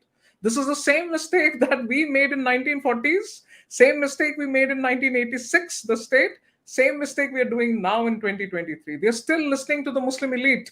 They are not listening to the ordinary Muslims. You should come on Twitter spaces and see the kind of voting we have in the favor of UCC. It's journalism's job to do that. ये बहुत ही dangerous बात कही है तुमने आमना कि ये 7 parallel शरिया court चल रही है इंडिया में। मतलब हम देश है कि मजाक है? एक तो शायद गुजरात में चल रही है जहाँ तक मुझे याद है। तो और इसके बारे में कोई रिपोर्टिंग नहीं होती कि चाहता नहीं है रिपोर्ट करना। ये बिल्कुल खतरनाक है। ये तो मैं एज अ मुस्लिम वीमेन तो मुझे खतरनाक लगता ही है कि वो किस तरह के डिसीजन लेंगे, वो मानना ही पड़ेगा आपको। दूसरा, एज अ नेशन भी ये खतरनाक है ना कि जुडिशियल पैरेलल जुडिशियल सिस्टम चलेगा। एंड जो अर्शिया दी बोल रही थी, आई एग्री कि मीडिया बहुत अच्छा जॉब कर सकता था, बिकॉज जैसे मुझसे बहुत लोग ये सवाल पूछते हैं कि मुस्लिम औरतों की वॉइस कहाँ है, तो मैं उनको बताती हूँ कि चाहे शाहबानो के टाइम पे 86 में वो लड़ाई लड़ रही हो, या अभी की जो ट्रिपल तलाक की जो पीआईएल लगे हो, या जो भी है, ये सारी मुस्लिम औरतें लड़ रही हैं। एंड अब मुस्लिम औरतें देख रही हूँ कि ज्यादा हिम्मत के साथ आगे बढ़ रही हैं, क्योंकि स्टेट ने आगे बढ़ के साथ दिया। वो बहुत कुछ चेंज कर देता है। आपको पता है कि कहीं से तो हमें कुछ तो सपोर्ट मिलेगा, पर इन्हीं औरतों में से एक औरत के साथ इतना, मतलब मैं क्या बोलूं कि तकलीफ होती है। चलो, मैं तो फिर भी अपने आप को बहुत प्रिविलेज मानती हूँ कि मैं जॉब कर सकती हूँ, मैं बोल सकती हूँ, मैं लड़ सकती हूँ, मैं इतनी डिपेंडेंट नहीं हूँ सोसाइटी से। उस औरत को ईद के दिन जो है उसके घर वालों से मिलने तक नहीं का मौका मिला। आई मीन इतना बॉयकॉट उसको झेलना पड़ा, इसलिए कि वो अपने लिए जस्टिस कर रही है। तो हमारी कम्युनिटी में बहुत प्रॉब्लम भी है, वो तो झगड़ा चल रहा है। But the thing is that problem होने के बाद भी जो लीडरशिप है, जो जो इंटेलेक्चुअल क्लास है, मतलब जो हमारी ये इलीट है, like I am sorry to say, Gauhar खाना का नाम लूंगी मैं यहाँ पे, वो औरत जो इतनी पावरफुल है, जिसका हस्बैंड कभी दूसरी शादी नहीं करेगा, जिसकी लाइफ में वो बॉलीवुड में जैसे चाहे वैसे कपड़े पहनती है, वो बोलती है कि शरिया के खिलाफ मत बोलो, दुनिया क्यों हेटरेट फैला रहे हो इंडिया। तो ये मेरा कब खून हुआ? खोलता है। गौहर खान Who ने is किया she? था ट्वीट। Who is she? वो बिग बॉस में जो जीती थी ना, गौहर खान। आमना, बिग बॉस देखना बंद करो। मतलब देखा नहीं मैंने, बहुत पहले वो जीती थी, बहुत फेमस हुई थी। तो ये आई मतलब मीन उसके एग्जैक्ट मतलब यू आर पैराफ्रेजिंग हर, मतलब उसने एग्जैक्टली कहा क्या था ये गौहर खान ने शरिया के ऊपर, क्या कहना क्या उसने चाहते थे? बेसिकली वो कुछ बात हो रही थी, तो साइमा ने किसने कुछ ट्वीट किया था कि 4 शादियों का मतलब पॉलीगैमी का बैन का समथिंग हुआ था, तो उसने सिर्फ उसको रिकोट करके मतलब लिखा था कि प्लीज इंडिया में हेट ना फैलाएं, सबकी रिस्पेक्ट कर। हेट क्या फैलाना है इसमें? अगर हम शरिया के अगेंस्ट, मतलब हमारा अलग लॉ है, आप उसको छोड़ दीजिए, हेट मत फैलाइए। तो मैं सोच रही थी कि जो आपको बहन जी इंडिया में जो आजादी मिलती है आपको, इस तरह के जो हरकत, मैं उसके अगेंस्ट नहीं हूँ, बट जो आप फ्रीडम एंजॉय कर रही हैं, आप बॉलीवुड में जा रही हैं, आप बिकनी में फोटो शूट कर रही हैं, ये सब आपकी लाइफ है। लेकिन एक जो गरीब औरत है जो अपने राइट के लिए लड़ रही है, तो उसको पूरी की पूरी सोसाइटी की जो है एक बैकलेस झेलना पड़ता है। आपको समझ में नहीं आ रहा आप किसके अगेंस्ट काम कर रही हैं? क्योंकि आपका हस्बैंड, उसका हस्बैंड ये है, ये कौन सी मूवी थी, हम दिल लेट दे। Me guess, Gauhar Khan special marriage act में रजिस्टर्ड होगी। I have no idea, but ये जो मूवी हम दिल दे चुके सनम का जो म्यूजिक डायरेक्टर था, उसका बहुत ही नाम हुआ था, इस्माइल दरबार समथिंग, उसके बेटे से अच्छा, शादी हुई है। अच्छा, तो फिर ये लोग ने तो मुस्लिम लॉज में ही शादी की होगी। की होगी, बट लाइफ तो उनकी पूरी की पूरी आपको पता है ना कैसे चलती है। लाइक लाइफ इनके लाइफ में कभी कोई प्रॉब्लम नहीं आने वाला है, इतनी शायद। अमाना ये तो पैरेलल हो रहा ना जो यूएस में हो रहा है। Any time this reform is brought up in any या मुस्लिम सोसाइटी, ये इस्लामोफोबिया इंडस्ट्री सामने आ जाती है। The correct Islamophobia. Term should have been anti Muslim bigotry और Muslim phobia, right? There are lots of Muslim phobes around. लेकिन ये जो इस्लामोफोबिया का इंडस्ट्री बन गया ना, this is just to shut down debate about any kind of reform in the Muslim community. ये तो तुम मानते हो ना? तो ये जो बिल्कुल। पॉलिटिकल वेपन बनाया ना कि इस्लाम खतरे में है, this Gauhar Khan somebody has also said कि kindly don't spread hate. How is this hate. spreading hate? How is this spreading exactly. hate when you're fighting for your rights? But you're right, Muslim elite women अपना सारा वो lifestyle jet setting वगैरह करती है। It's left to the Islam का झंडा, it's left to the middle class and the lower income families. Exactly. ये बिल्कुल और सही कहा तुमने, इट्स अब एन इंडस्ट्री। एग्जैक्टली, और अब जब इनसे डायरेक्ट बात हो रही है इन औरतों से, सर्वे किया जा रहा है, तो कैसे सामने आ रहा है कि चाहे वो मुस्लिम महिला आंदोलन ने किया हो, चाहे न्यूज 18 ने किया हो, कैसे मतलब अब औरतें बोलने लग गई हैं। क्योंकि एक हाँ, चीज और भी हमारी कम्युनिटी में रही है, अगर औरतों ने सवाल पूछ लिया, तुम चुप बैठो, तुम इस्लाम के खिलाफ बोल रही, तो तुम यस, सवाल कर ही नहीं सकते। सवाल करने का मतलब भी है कि तुम इस्लाम के खिलाफ बोले। This is like a blasphemous tag जैसा कुछ बना दिया कि तुमने ये बोल दिया, बस तुम गलत हो। अगर आप किसी से डिबेट नहीं कर सकते, आप उसके सवालों का जवाब नहीं दे सकते, तो आपके पास यही है कि तुम इस्लाम के खिलाफ काम मत करो, इस्लाम के खिलाफ मत बोलो। Do you normal. understand this, Kushal? Do you understand this? It's very easy to say that you are hurting religious sentiments, that you're disrespecting Islam, because you know what the punishment for that in Islam is. It may not be an outright beheading in India because of the presence of majority Hindus, but it will be a life full of toxicity and ostracism. Your workplace will be hell. Your front door will be identified. You will be threatened in the personal DM or email or whatever way. And even an unidentified person, which is the favorite of the media, will come up to you on the face and say that I know where you live or I know what you do. So that's, do you understand what it means when they say that you're crossing that green मगर line, that मेरा Islamic मेरा green line? Question ये था, इसमें एक मेरा चीज question. मैं थोड़ा हाँ सा ऐड बोलो, कर हाँ, दूं। हाँ बोलो, तो हम मैं ना बोलो। यहाँ पे ये सोचती हूँ कि ये जो हमारी जर्नलिज्म कहाँ फेल होती है, कि ये जो औरतें हैं, उस औरत के ऊपर सिर्फ एक आर्टिकल आया था तो मैंने पढ़ा कि उसके साथ ये सब चीजें हो रहा है। आपको समझना पड़ेगा कि जब मुस्लिम समुदाय के अंदर से एक डिसेंट वॉइस आता है, तो वो कितना अपने ऊपर, कितनी करेज की बात होती है। तो मैंने कभी नहीं देखा है जर्नलिज्म के में कि ऐसे आवाजों को, जब तक उनको ये ना लगे कि इससे बहुत टीआरपी आएगी, I am sorry to say that, तब तक ऐसी औरतों को जो है ये मॉडल बनाए, उनको लाके उनका इंटरव्यू लें, उनको एक आइडियल बनाए, जो कि ये हिंदू सोसाइटी में उनको भी कर देंगे जो सबरीमाला में गई है, जो कि आई एम सॉरी टू से, मैं इस पे कोई ओपिनियन नहीं दे रही, बट बहुत मुश्किल बात नहीं है सबरीमाला में चले जाना हिंदू मेजोरिटी के अंदर। आप कर सकते हो, कुछ नहीं आपका कोई बिगाड़ेगा, that's what I am saying. But वो औरत जो है ना, उसका स्टेटस तुरंत हो जाएगा एक सेलिब्रिटी का। बट जो मुस्लिम फोल्ड में ये औरतें लड़ रही हैं, इनके बारे में लोग जानते ही नहीं है। लोग मुझसे पूछते हैं औरतें कहाँ बोल रही, तो मैं कहती हूँ कि ये जो पीआईएल लगाया है, ये औरतें ही है ना। जिस औरत ने इसके हलाला के खिलाफ पीआईएल लगाया है, उसके ऊपर एसिड अटैक हुआ था, लोगों को पता ही नहीं है, फिर भी वो लड़ रही हैं। बट हमारी जर्नलिज्म क्यों नहीं उनसे बात करती, उनको क्यों नहीं हीरोइन बनाती, उनको क्यों नहीं सेलिब्रिटी बनाती है? सेलिब्रिटी कौन बनती है? बरखा दत लेके आ जाती है, पता नहीं कौन वो हिजाब वाली वो इस्लामिस्ट लड़की थी, वो तुरंत सेलिब्रिटी बन जाती है। तो वहां पे मुझे बहुत गुस्सा आता है कि किस तरह से जर्नलिज्म फेल होती है। नहीं, एक और मेरे को एक और बात, and I want both of you to comment on this. तो आमना, पहले तुम, prominent Muslim women social media पे हैं, प्रोमिनेंट इन कोट्स बोलना है, प्रोमिनेंट इन कोट्स बोल लो। वो रेडियो मिर्ची की साइमा है, मेरा और उसका, मैं कभी साइमा का ज्यादा नहीं करता, पता नहीं उसका और मेरा भी फड्डा हो गया ट्विटर पे, जबकि मैं actually I admire Saima as a host, as a anchor. मुझे वो RJ, as a radio RJ अच्छी लगती है, उसकी बोलने का तरीका अच्छा है यार, जो चीज अच्छी है उसको अप्रिशिएट करना चाहिए। और फिर है तुम्हारी the greatest journalist on planet earth, मतलब कंपटीशन है बैटमैन और रॉबिन की फीमेल वर्जन में, अरफा खानुम शेरवानी और राणा अय्यूब। ठीक है, अरफा खानुम, उसका नाम मैंने रख दिया अरफा खानुम हाइपरबोली, क्योंकि वो सिर्फ हाइपरबोली में ही डील करती है और किसी में डील करती नहीं है। वो अरफा खानुम रोज बोलती है कि there is a genocide of Muslims happening in India, genocide हो रहा है जी, और सारे मर गए। Darkest hour in India. Darkest. Darkest. और राणा अयूब तो आजकल न्यूयॉर्क में और वॉशिंगटन में, मजे की बात है, यहाँ के जर्नलिस्ट प्राइवेटली बोलते हैं कि Rana Ayub is very cringe, उसको कोई सीरियस नहीं लेता। FYI, कोई उसको अमेरिका में सीरियस नहीं लेता। मगर ये जो 3 फिगर्स का मैंने नाम जानबूझ के लिया है, ये 3 हर एट्रोसिटी ऑन मुस्लिम, कई केस में जस्टिफाइड एट्रोसिटी का उनका ऑब्जेक्शन होता है, और मैं साथ में खड़ा हूंगा उनके। मगर वो लोग रोज एक जेनोसाइड हो रहा है जी, जेनोसाइड। साइमा नहीं बोलती है, साइमा ने अब तक जेनोसाइड तो मैंने नहीं देखा उसको बोलते हुए।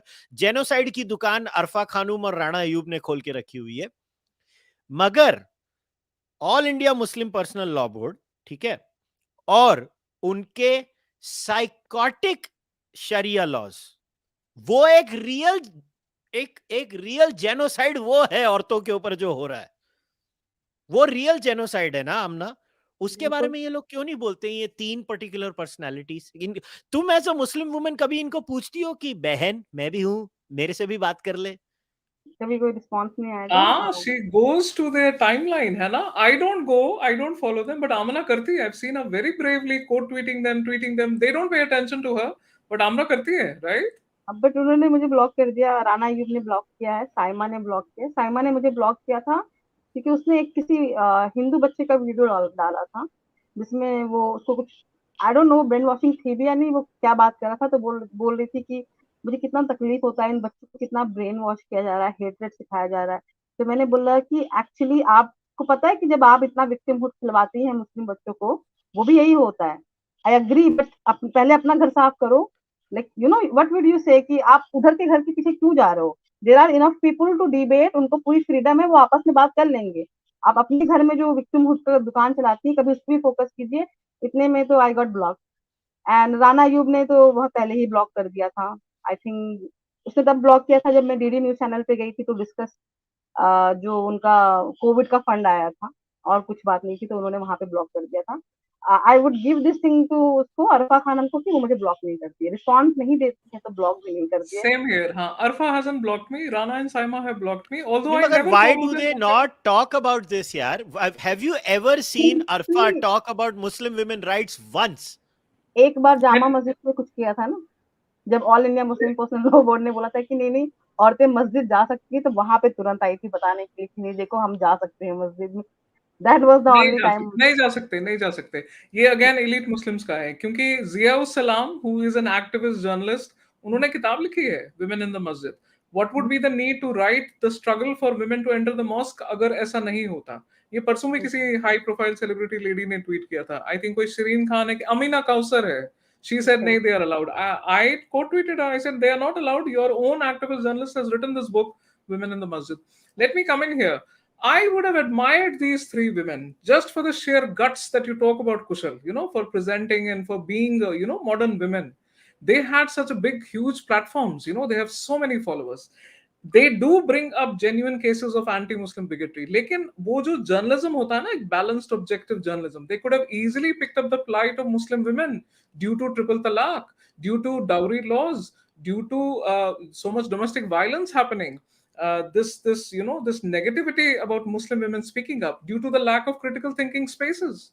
They could have given space to us as well. I would have admired them. I would have continued admiring them. लेकिन उनका lopsided है. It's all anti-Hindu. It's all anti-India. It is never that real journalism which is supposed to be. I mean, I am a layman for journalism. मुझे भी पता है कि कितना objectively दिखाना है, and leave it up to the public. Leave it up to the public. Give the facts and let the public decide what is right and what is wrong. इसमें then I go over to the geopolitical area जो अमाना भी कहती है. I keep reading it geopolitically. You know, there's a whole network, a whole cabal of anti-India forces and everything, and the funding comes in. I mean, I'm from Kashmir. I understand the Intifada factory and how it works. They are part of that. What Rajiv Malhotra in his book has said, snakes in the Ganga, the Omidyar network and everything. So when you start digging deep, then you realize they're actually being funded to be lopsided. When you're funded to be lopsided, of course that true journalism will never be there.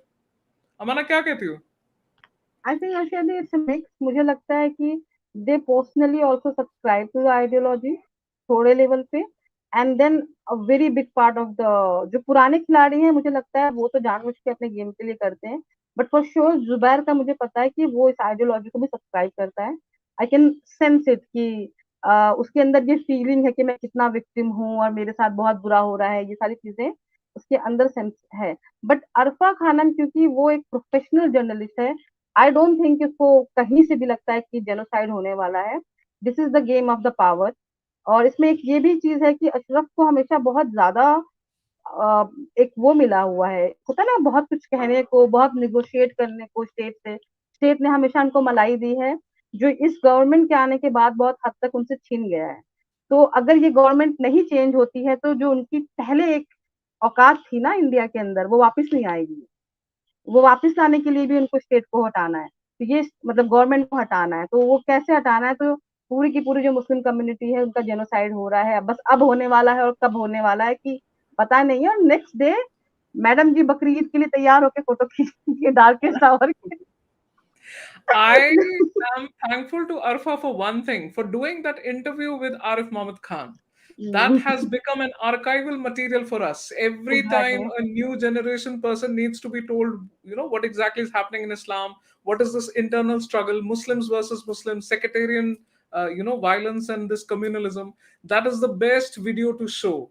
Arif Mohammed Khan actually, drilling Arfa Khan. Would you like to go to Yemen to stay? Would you like to be in Syria? Aren't you having laws, freedom here in India? That's one of the best things she's done. And I admire her for the guts. She knew exactly what Arif Muhammad Khan's stance is, but she did, interview him. So, एक चीज एक वो archival Arshia, material हमारे पास है. I wanted this to be our closing segment. Before we wrap it up, I want to come to you first. What do you look at? How do you look at this entire thing? They will call you Sarkari Musalman. Arshia, you will be called a Sarkari Musalman. Amna को सरकारी मुसलमान, आमना तुम्हें कोई तरकारी मुसलमान भी बोल देगा, पता नहीं क्या क्या बोलेगा तुम्हें. मगर how do we look at this, Arshia? First you and then Amna, तुम भी इसके बारे में बोलना. What do you make of this entire Sarkari Musalman? This is the Indian version of Uncle Tom, right? Yes. We are called that, it used to be native informant. It was capo. Then it became Sangi. Then it became saffronist. I personally, the Intifada factory dubbed me as an insignificant teacher, which I very proudly wear. If an insignificant teacher itna hila de tum logon ko, then I must be doing something right? So they do call it. But again, you have to study what it is.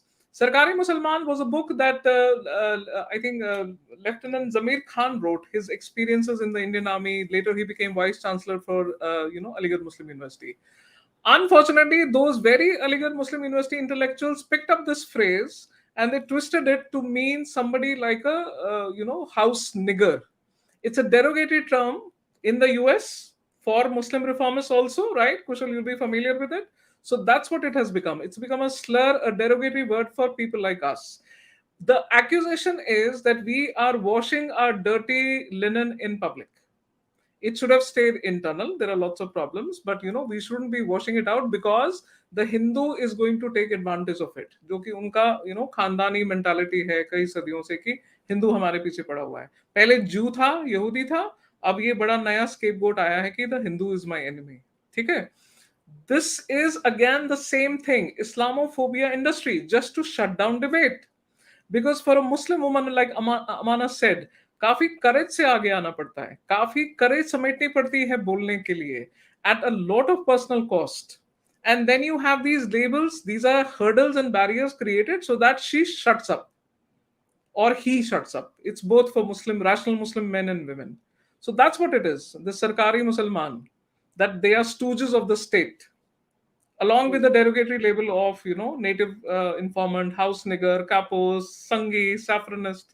अमाना, आप बताओ, आपको क्या बोलते हैं? आपको तो बहुत कुछ ज्यादा बोलते हैं. कितने कितने पैसे मिलते हैं तुम्हें सरकारी मुसलमान की पदवी लेने के लिए? आमना बताओ, the nation wants to no.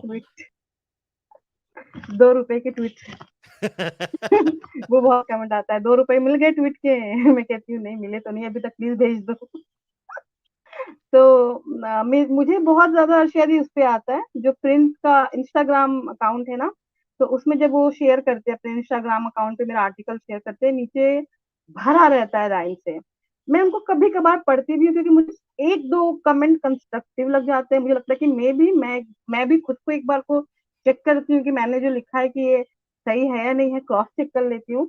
Otherwise वो मेजोरिटी ऑफ होते हैं कि उर्दू नाम रखने वाली मुसलमान नहीं हो जाते, एंड सरकार, बीजेपी के एजेंट, ये सारे मतलब जो भी जितने भी टैग वो सोच सकते हैं ना. अमाना, लेकिन हमें दूसरी तरफ भी आता है ना, हिंदू से भी आता है ना, मुझे अभी शुरू हुआ है, हमको बहुत दोनों ज्यादा. तरफ हाँ, से आता है. नाउ कुछ इट्स लोगों ने समथिंग तो लाइक अल मुझे तकिया, right? That's the favourite, they are doing अल तकिया. आई नो और बधाई हो. दे आर दिस प्रमोटिंग क्या था वो, कम्युनिस्ट इन अ हुड, या वो सूफिज्म को लीगलाइज कर, समथिंग लाइक दैट, दोनों तरफ से आता है. हिंदू, अग्रेसिव हिंदू नेशनलिस्ट भी, और इस्लामिस्ट तो है ही, वो तो है ही, तो है ही. कंजर्वेटिव्स. एक बार मैंने एक तो कुशल के साथ शेयर भी किया था शायद, एक किसी ने मुझे लिखा था कि तुम चीप पता नहीं क्या हो, सुदर्शन न्यूज चैनल पता नहीं क्या, आई डोंट नो. क्योंकि मैंने जब ऑल इंडिया मुस्लिम पर्सनल लॉ बोर्ड के ऊपर पूरा आर्टिकल लिखा, मेरा फोकस वहां था जस्ट टू एक्सप्लेन कि वो जो पैरेलल जुडिशरी सिस्टम ला रहे हैं तो वो किस तरह से एक खा पंचायत के कॉन्टेक्स्ट में समझा जा सकता है. भाई साहब को बहुत गुस्सा आ गया कि how dare I compare All India Muslim Board with the khap panchayat. आखिर में तो तुम मुस्लिम ही हो ना. ओहो हो ना, तुम्हें समझ में नहीं आएगा डिफरेंसेस, तुम्हारा ये जो मुसलमान न्यूआंस बायस नहीं है. मालूम है. हाँ, तो और चलो इतना तो चलो फिर भी मैं समझती कि चलो एक डायलॉग आ रहा है कि चलो ठीक है, मुझे नुआंसेस नहीं पता, I can be more, I can learn more. But उसके नीचे फिर जब कमेंट आया ना कि आखिर में हो तो मुस्लिम, तो मैंने कहा ये तुम्हारा बायस है, मेरा नहीं है. तुम्हारा बायस है कि मेरा नाम यहाँ पे है तो मुझे तुम्हारे हर दिए हुए मेजर पे खरा उतरना है, क्योंकि मेरा नाम मुस्लिम है तो मुझे हर बार प्रूव करना है. तो जब मैं अपने इस साइड इस्लामिस्ट को नहीं प्रूव करती तो मैं घर भी क्या करूंगी. हाँ, मैं गलत और सही हो सकती हूँ, I will always be open to learn. But ये जो अब्यूजेस है ये कुछ नहीं और सिंबलाइज करते हैं. एक्चुअली मुझे लगता है कि ये आज की तारीख में एक ही चीज सिंबलाइज कर रहे हैं कि ये लोग डरे हुए हैं और ये देख रहे हैं कि लड़कियां इतनी बिना डरे बोल रही हैं और लिख रही हैं, तो समथिंग इज चेंजिंग, और वो डर इनको हिला के रख रहा है अंदर से. और मेन चीज जो है अभी जो मुझे लग रहा है नेम कॉलिंग का, उसका सिर्फ एक रीजन है, डिस्क्रेडिट करना. क्योंकि डर ये है कि आइडिया, क्योंकि जो नॉर्मल होते हैं ना, नॉर्मल लोग बैठे हुए होते हैं, जैसे मैं भी कभी नॉर्मल थी, किसी को पढ़ती थी तो आइडिया लगता था कि ये बात भले ही ये मेरे दुश्मन भी हो तो क्या, पर इसकी ये वाली बात तो सही है. तो वो जो आइडिया फैलने का डर है कि एक मुस्लिम लड़की उठ के बोल रही है, तो जो हमारे नौजवान सुनेंगे तो पूरा एग्री नहीं हो तो कुछ तो अग्री करेंगे ना, तो वो तो आइडिया का एक्सचेंज होना स्टार्ट हो जाएगा.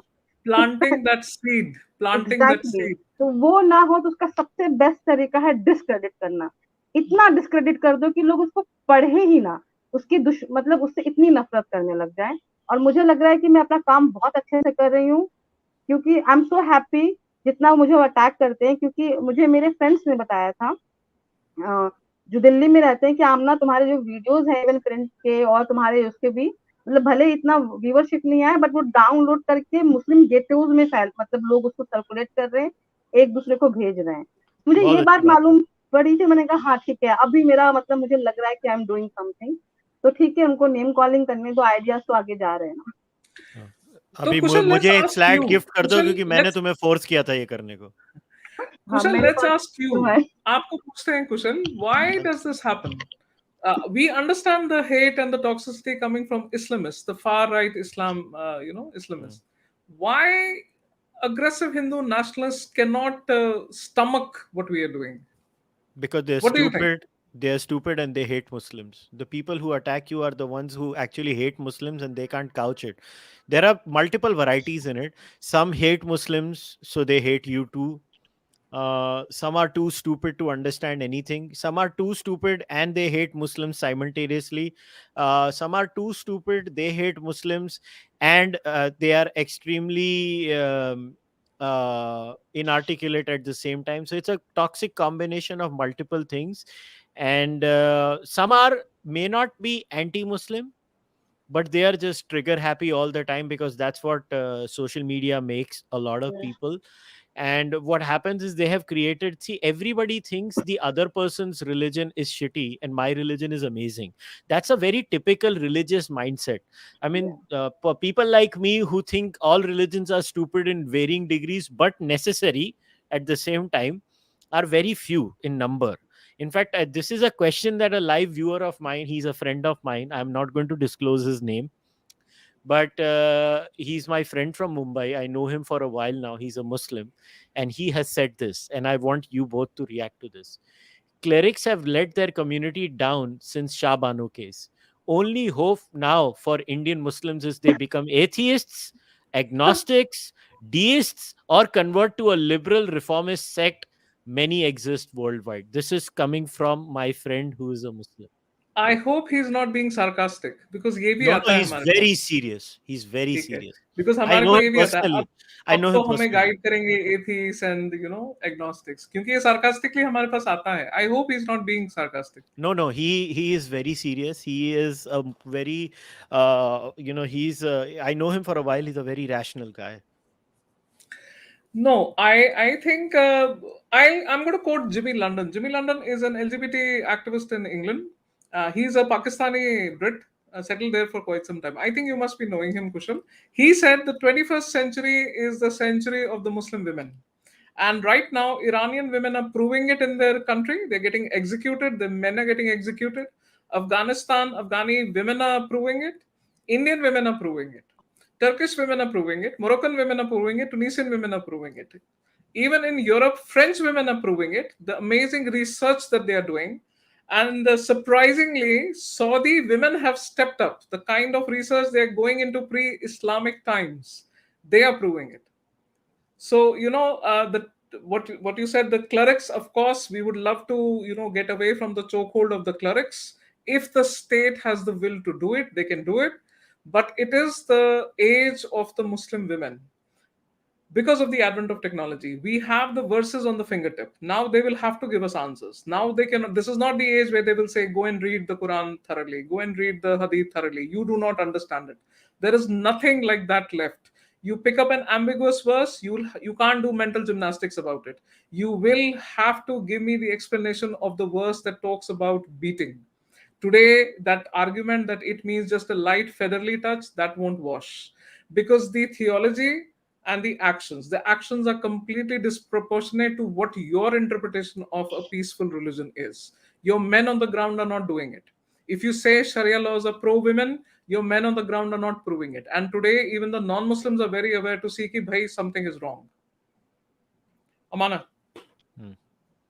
हाँ, एक्चुअली आई मीन सबके अपने अपने ओपिनियन हो सकते हैं. मेरा जो पहला फोकस है वो ये है कि मुस्लिम एथियस्ट मुस्लिम बनना चाहे, एक मुस्लिम बनना चाहे, एग्नोस्टिक बनना चाहे, नहीं बनना चाहे, To be fair Muslim to the person, my friend, उसने ये नहीं कहा कि atheist, उसने बोला atheist, agnostic, deist. उसने तीनों ऑप्शन दिए. I get it. मेरा ये है कि सोल्यूशन तब आएगा जब Muslim would be able to create a society where all such people can exist, sit together and disagree civilised way में.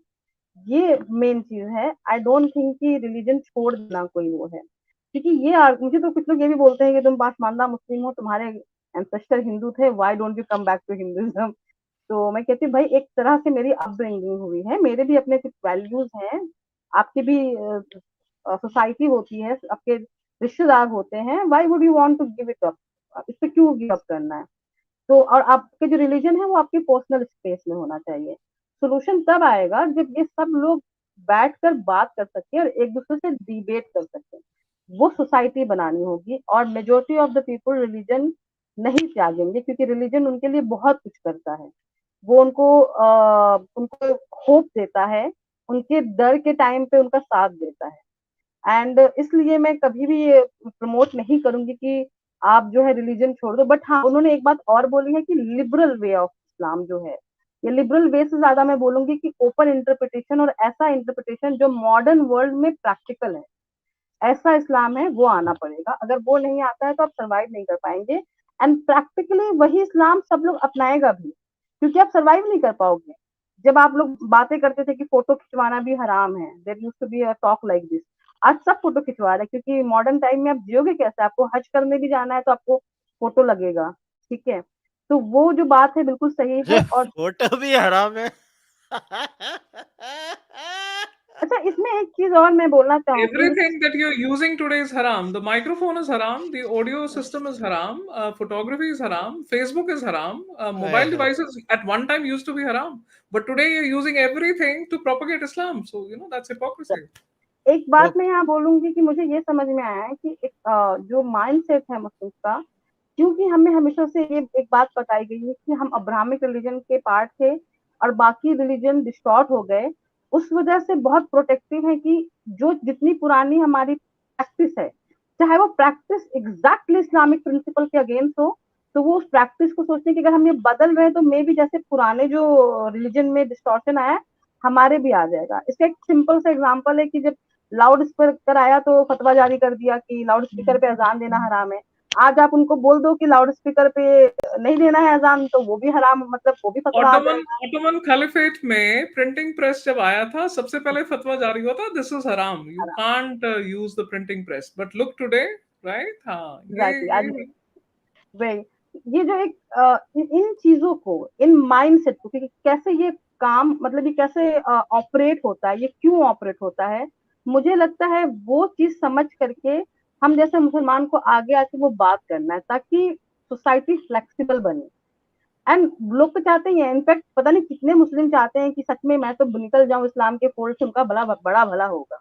बट मुझे इस सोसाइटी का पार्ट बन करके और इस सोसाइटी के बीच में रह करके बात करनी है। मैं ये चीजें अपने पर्सनल लाइफ के लिए नहीं कर रही हूँ, मैं ये कर रही हूँ फॉर अ बेटर, बड़े कॉज के लिए मैं बोलूंगी। मैं इसलिए नहीं बोल रही हूँ क्योंकि मैं कुछ बढ़ा चढ़ा के बोलना चाहती हूँ, मैं इसलिए बोल रही हूँ क्योंकि मुझे पता है कि कितनी करेज मुझे लगी है आज यहाँ पे बैठकर ये सब बोलने के लिए पब्लिक में। एंड मैं इसलिए बोल रही हूँ क्योंकि मैंने बहुत औरतों को, बच्चों को तड़पते हुए देखा है, और मुझे लगता है जब मैं इन एलीट औरतों को देखती हूँ और उनकी जिंदगियों में ठाठ है और वो नहीं बोल रही, तो मुझे लगता है अगर मैंने भी आज ये जो भी मेरी प्रिविलेज है ये हासिल करने के बाद नहीं बोला, तो उनमें और मुझमें कोई फर्क नहीं रहेगा।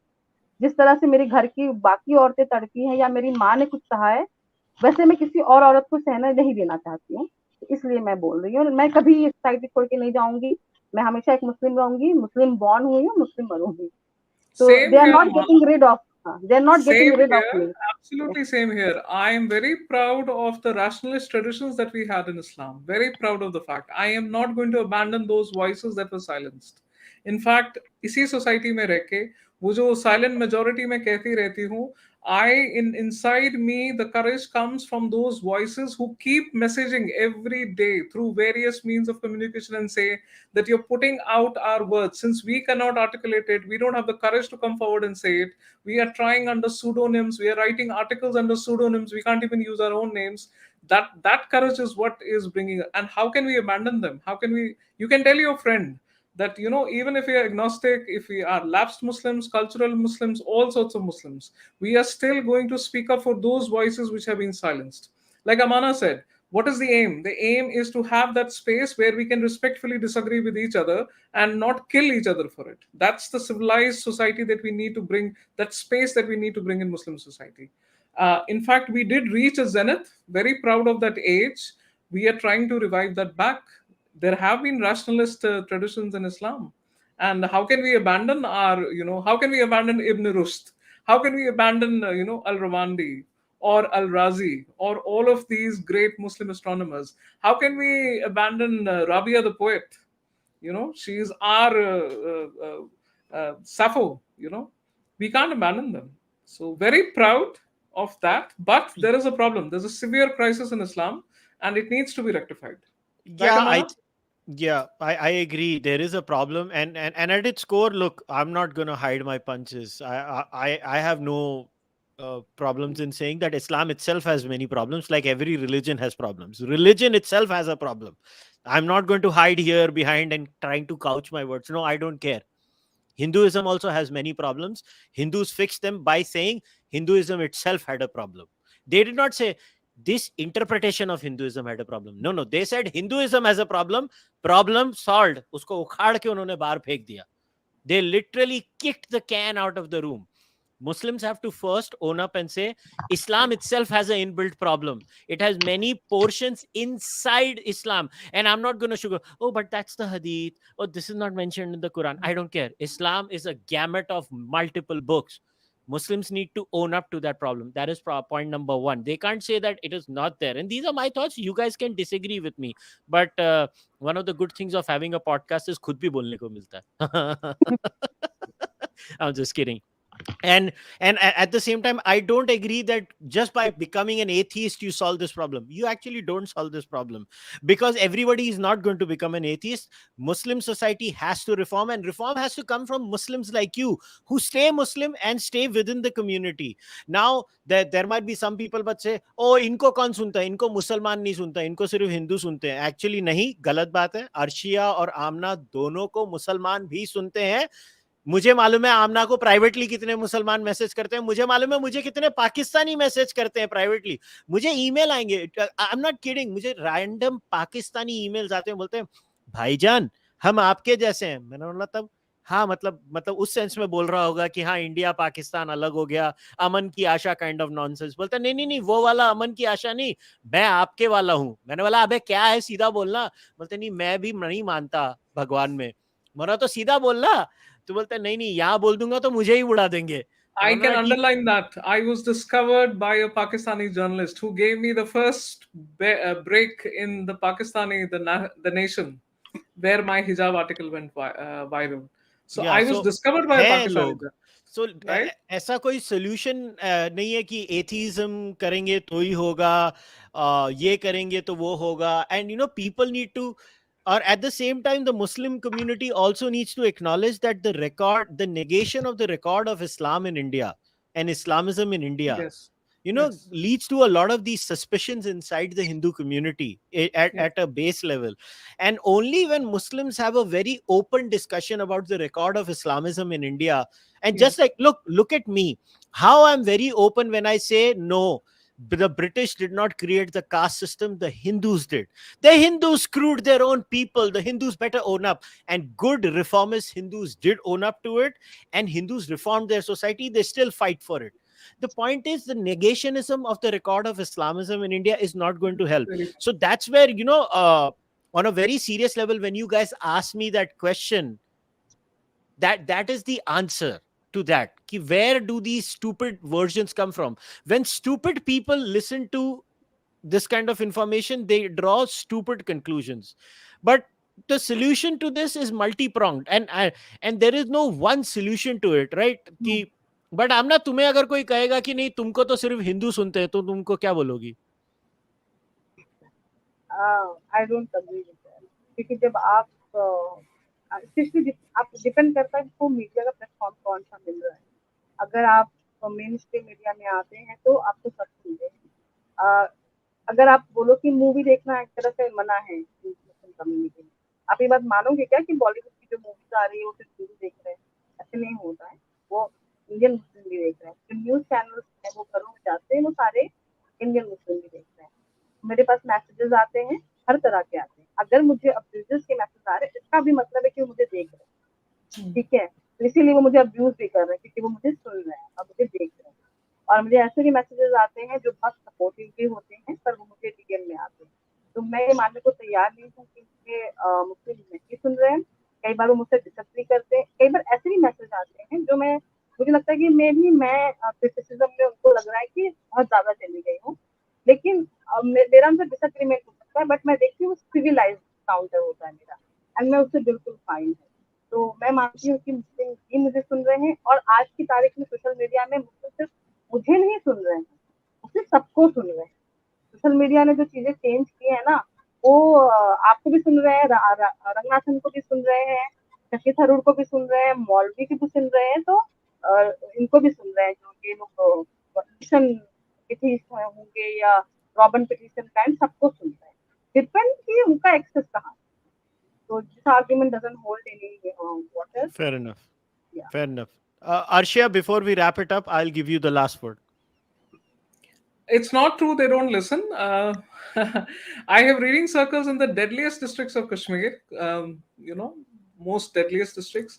As I said, I document these silent voices. There's a whole network across India of these Muslims wanting to breathe free, wanting to think critically, skeptic Muslims, what they generally are termed as heretic Muslims, free thinking Muslims, rational Muslims, going into Islamic histories, going into areas where we are forbidden. And it's a silent movement because of course the as we define the toxicity that comes out of speaking.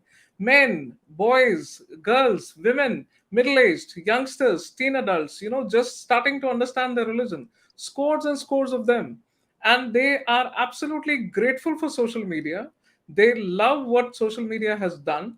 Today, they can talk to an Iraqi dissenter, they can talk to a Palestinian dissenter, they can ask a Turkish lady what her rights are. They can, tie up with a Libyan person living in Beirut and ask them, what happened to them because of the rivalry of Saudi and Iran. It's amazing the way we have been able to connect to all of us. Professor Khuru, in touch with me, wrote a book about underdevelopment and authoritarianism in Islam. The Mullah Khalif Alliance, which is currently happening, the All India Muslim Personal Law Board and its tricks with the government. That's how we understand it's happening again. Mustafa Kyol, all of these ladies writing, the French researchers. So it's not like they are not, as Amana said, negative publicity भी publicity होती है. अगर वो आपको abuse करने के लिए, इसका मतलब वो देख तो रहे हैं. That seed is being planted. And it'll take time to grow. There is no quick fix. If they're thinking of a quick fix, ऐसा कोई quick fix नहीं है. It is centuries of lack of free thinking space. जो centuries में नहीं बदला, उसको आप चंद कुछ सालों में नहीं बदल सकते हैं. लेकिन शुरुआत हुई है. एंड इसका सबसे पहला स्टेप था सोशल मीडिया पे ये जो कनेक्शंस बनना शुरू हुए हैं. अब journalism has to step in. It has to do its job. It has to look for rational Muslims like us, Muslims who are proud of their heritage and know that even the Quran inspires us to doubt, to ask questions. If we have to go to China also for knowledge, उस जमाने में China जाना बहुत ज्यादा difficult था. It is again inspiration from the Quran that you're supposed to doubt and then ask questions and reaffirm your belief. Belief is a personal matter. Whether you believe or not, that's very, very personal. But that shouldn't stop you from questioning something that you feel is wrong. Again, from the Quran, injustice ko bardasht karna bhi gunah hai. So why would you tolerate any injustice? They listen to us. There's a whole lot of population listening, and things are changing. Where do you think we get our courage from? Yeah. Yeah. And I'll just close today's podcast first of all by saying thank you very much to both Arshia and Amna. You both of you are courageous women. You are articulate and you make great points. And I wish you two all the best and keep fighting the good fight, and you will always have my support. Thank you. Thank you for having us. All right, guys, we'll wrap today's discussion up.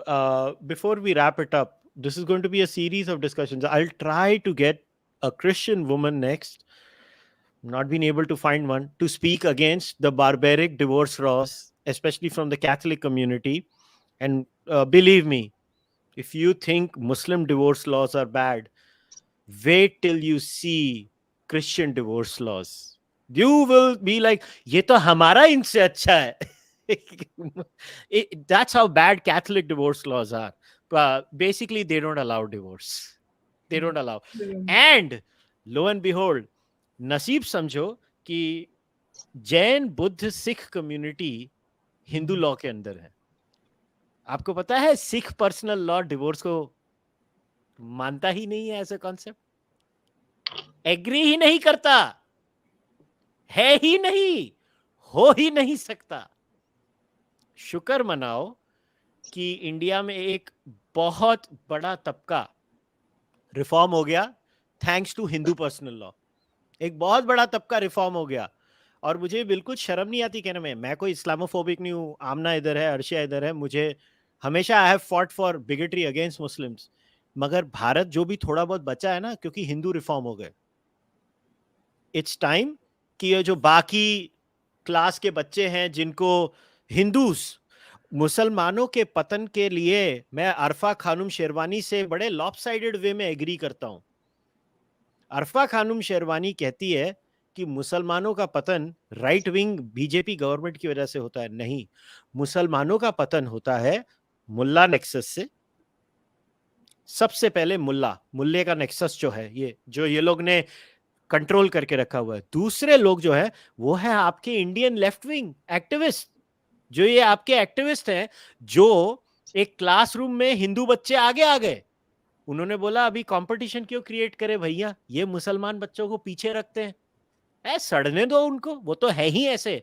The most anti Muslim बिगेटेड people I have come across in my life are not Hindu nationalists. Yes, there are assholes in that community. Let me tell you, the most anti-Muslim bigoted people I've come in my life are Indian left-wing liberals. They hate Muslims to their core. They don't like Muslims to come up. Time after time, I've had private off-the-record conversations with these left liberals where they say the nastiest things about Muslims. But आय हाय camera आ जाए तो पता नहीं क्या अलग किस्म की उनकी ये चीज हो जाती है। So if you want change in your society, change will never come until women are not empowered. Now, there is a lot of discussion about the government statement being made, oh, tribal women will be considered later. मेरा point ये है, let us assume the government does not include northeastern tribal women because of Schedule 6 of the Constitution and the special condition that the Northeast had, and that is added later on in the Uniform Civil Code. I am assuming, I don't support it, but I am assuming it happens. I'm assuming it happens hypothetically. I still support a Uniform Civil Code because, for example, the population of Muslims is now 21-22 crores, if I go by census. Considering the sex ratio, even if I consider the sex ratio, there are still 10.5 crore Muslim women because थोड़ा gender ratio हिला हुआ होगा, ठीक है। 10.5 करोड़ मुस्लिम औरतें हैं, tribal औरतों का कर लेंगे, मुसलमान औरतों को तो बचाएं। पहले हमने हिंदू औरतों को बचाया था ना, अब हम मुस्लिम औरतें और क्रिश्चियन औरतों को बचाएंगे, ज्यूइश औरतों को बचाएंगे, पारसी औरतों को बचाएंगे, लास्ट में हम ट्राइबल औरतों को भी बचा लेंगे जो थोड़ी बहुत 300 ट्राइब्स हैं उनको भी बचा लेंगे। Amana wants to come in. Yes, Amana.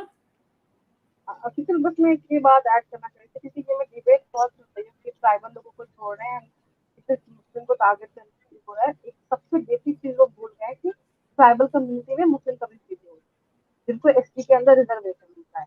तो अगर वो ट्राइबल सोसाइटी को छोड़ेंगे तो it won't be only Hindu society का ट्राइबल, और ये वो सब ट्राइबलों को कुछ टाइम के लिए छोड़ेंगे जिसमें मुस्लिम कम्युनिटी के भी ट्राइबल्स आए। It doesn't hold any argument. देखते हैं। I think it's wrong. Tribal women should also come in it. Yeah. If they come, maybe it will take time. It will take time, but that doesn't mean just if tribal women don't come in now doesn't mean Muslim, Christian, Parsi, Jewish women should not come in now. That argument itself is bad. ये argument ये कह रहा है, so what? Tribal women नहीं हो रही है ना तो हम भी नहीं होंगे। क्यों? क्योंकि हमको भी सड़ा हुआ रहना है। नहीं, तुम बाहर निकलो और आगे बढ़ो लाइफ में। So if you and all these, don't use this as an excuse to hate the average Muslim. The average Muslim, especially the average Muslim woman in this entire shenanigan, is actually a victim. And Yes. yeah, some people might think that, oh, so they should just dump the religion. They just convert out of it. What's the big deal? It's not easy, bruh.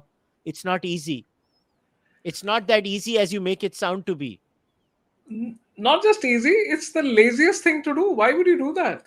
नहीं, लोग बोलते थे ना, तुम घर वापसी कर लो, घर वापसी कर लो, तुम लोग वापस आ जाओ हिंदू फोल्ड में, वापस, बस खत्म, डंप कर दो. इतना आसान नहीं होता है. There are many things.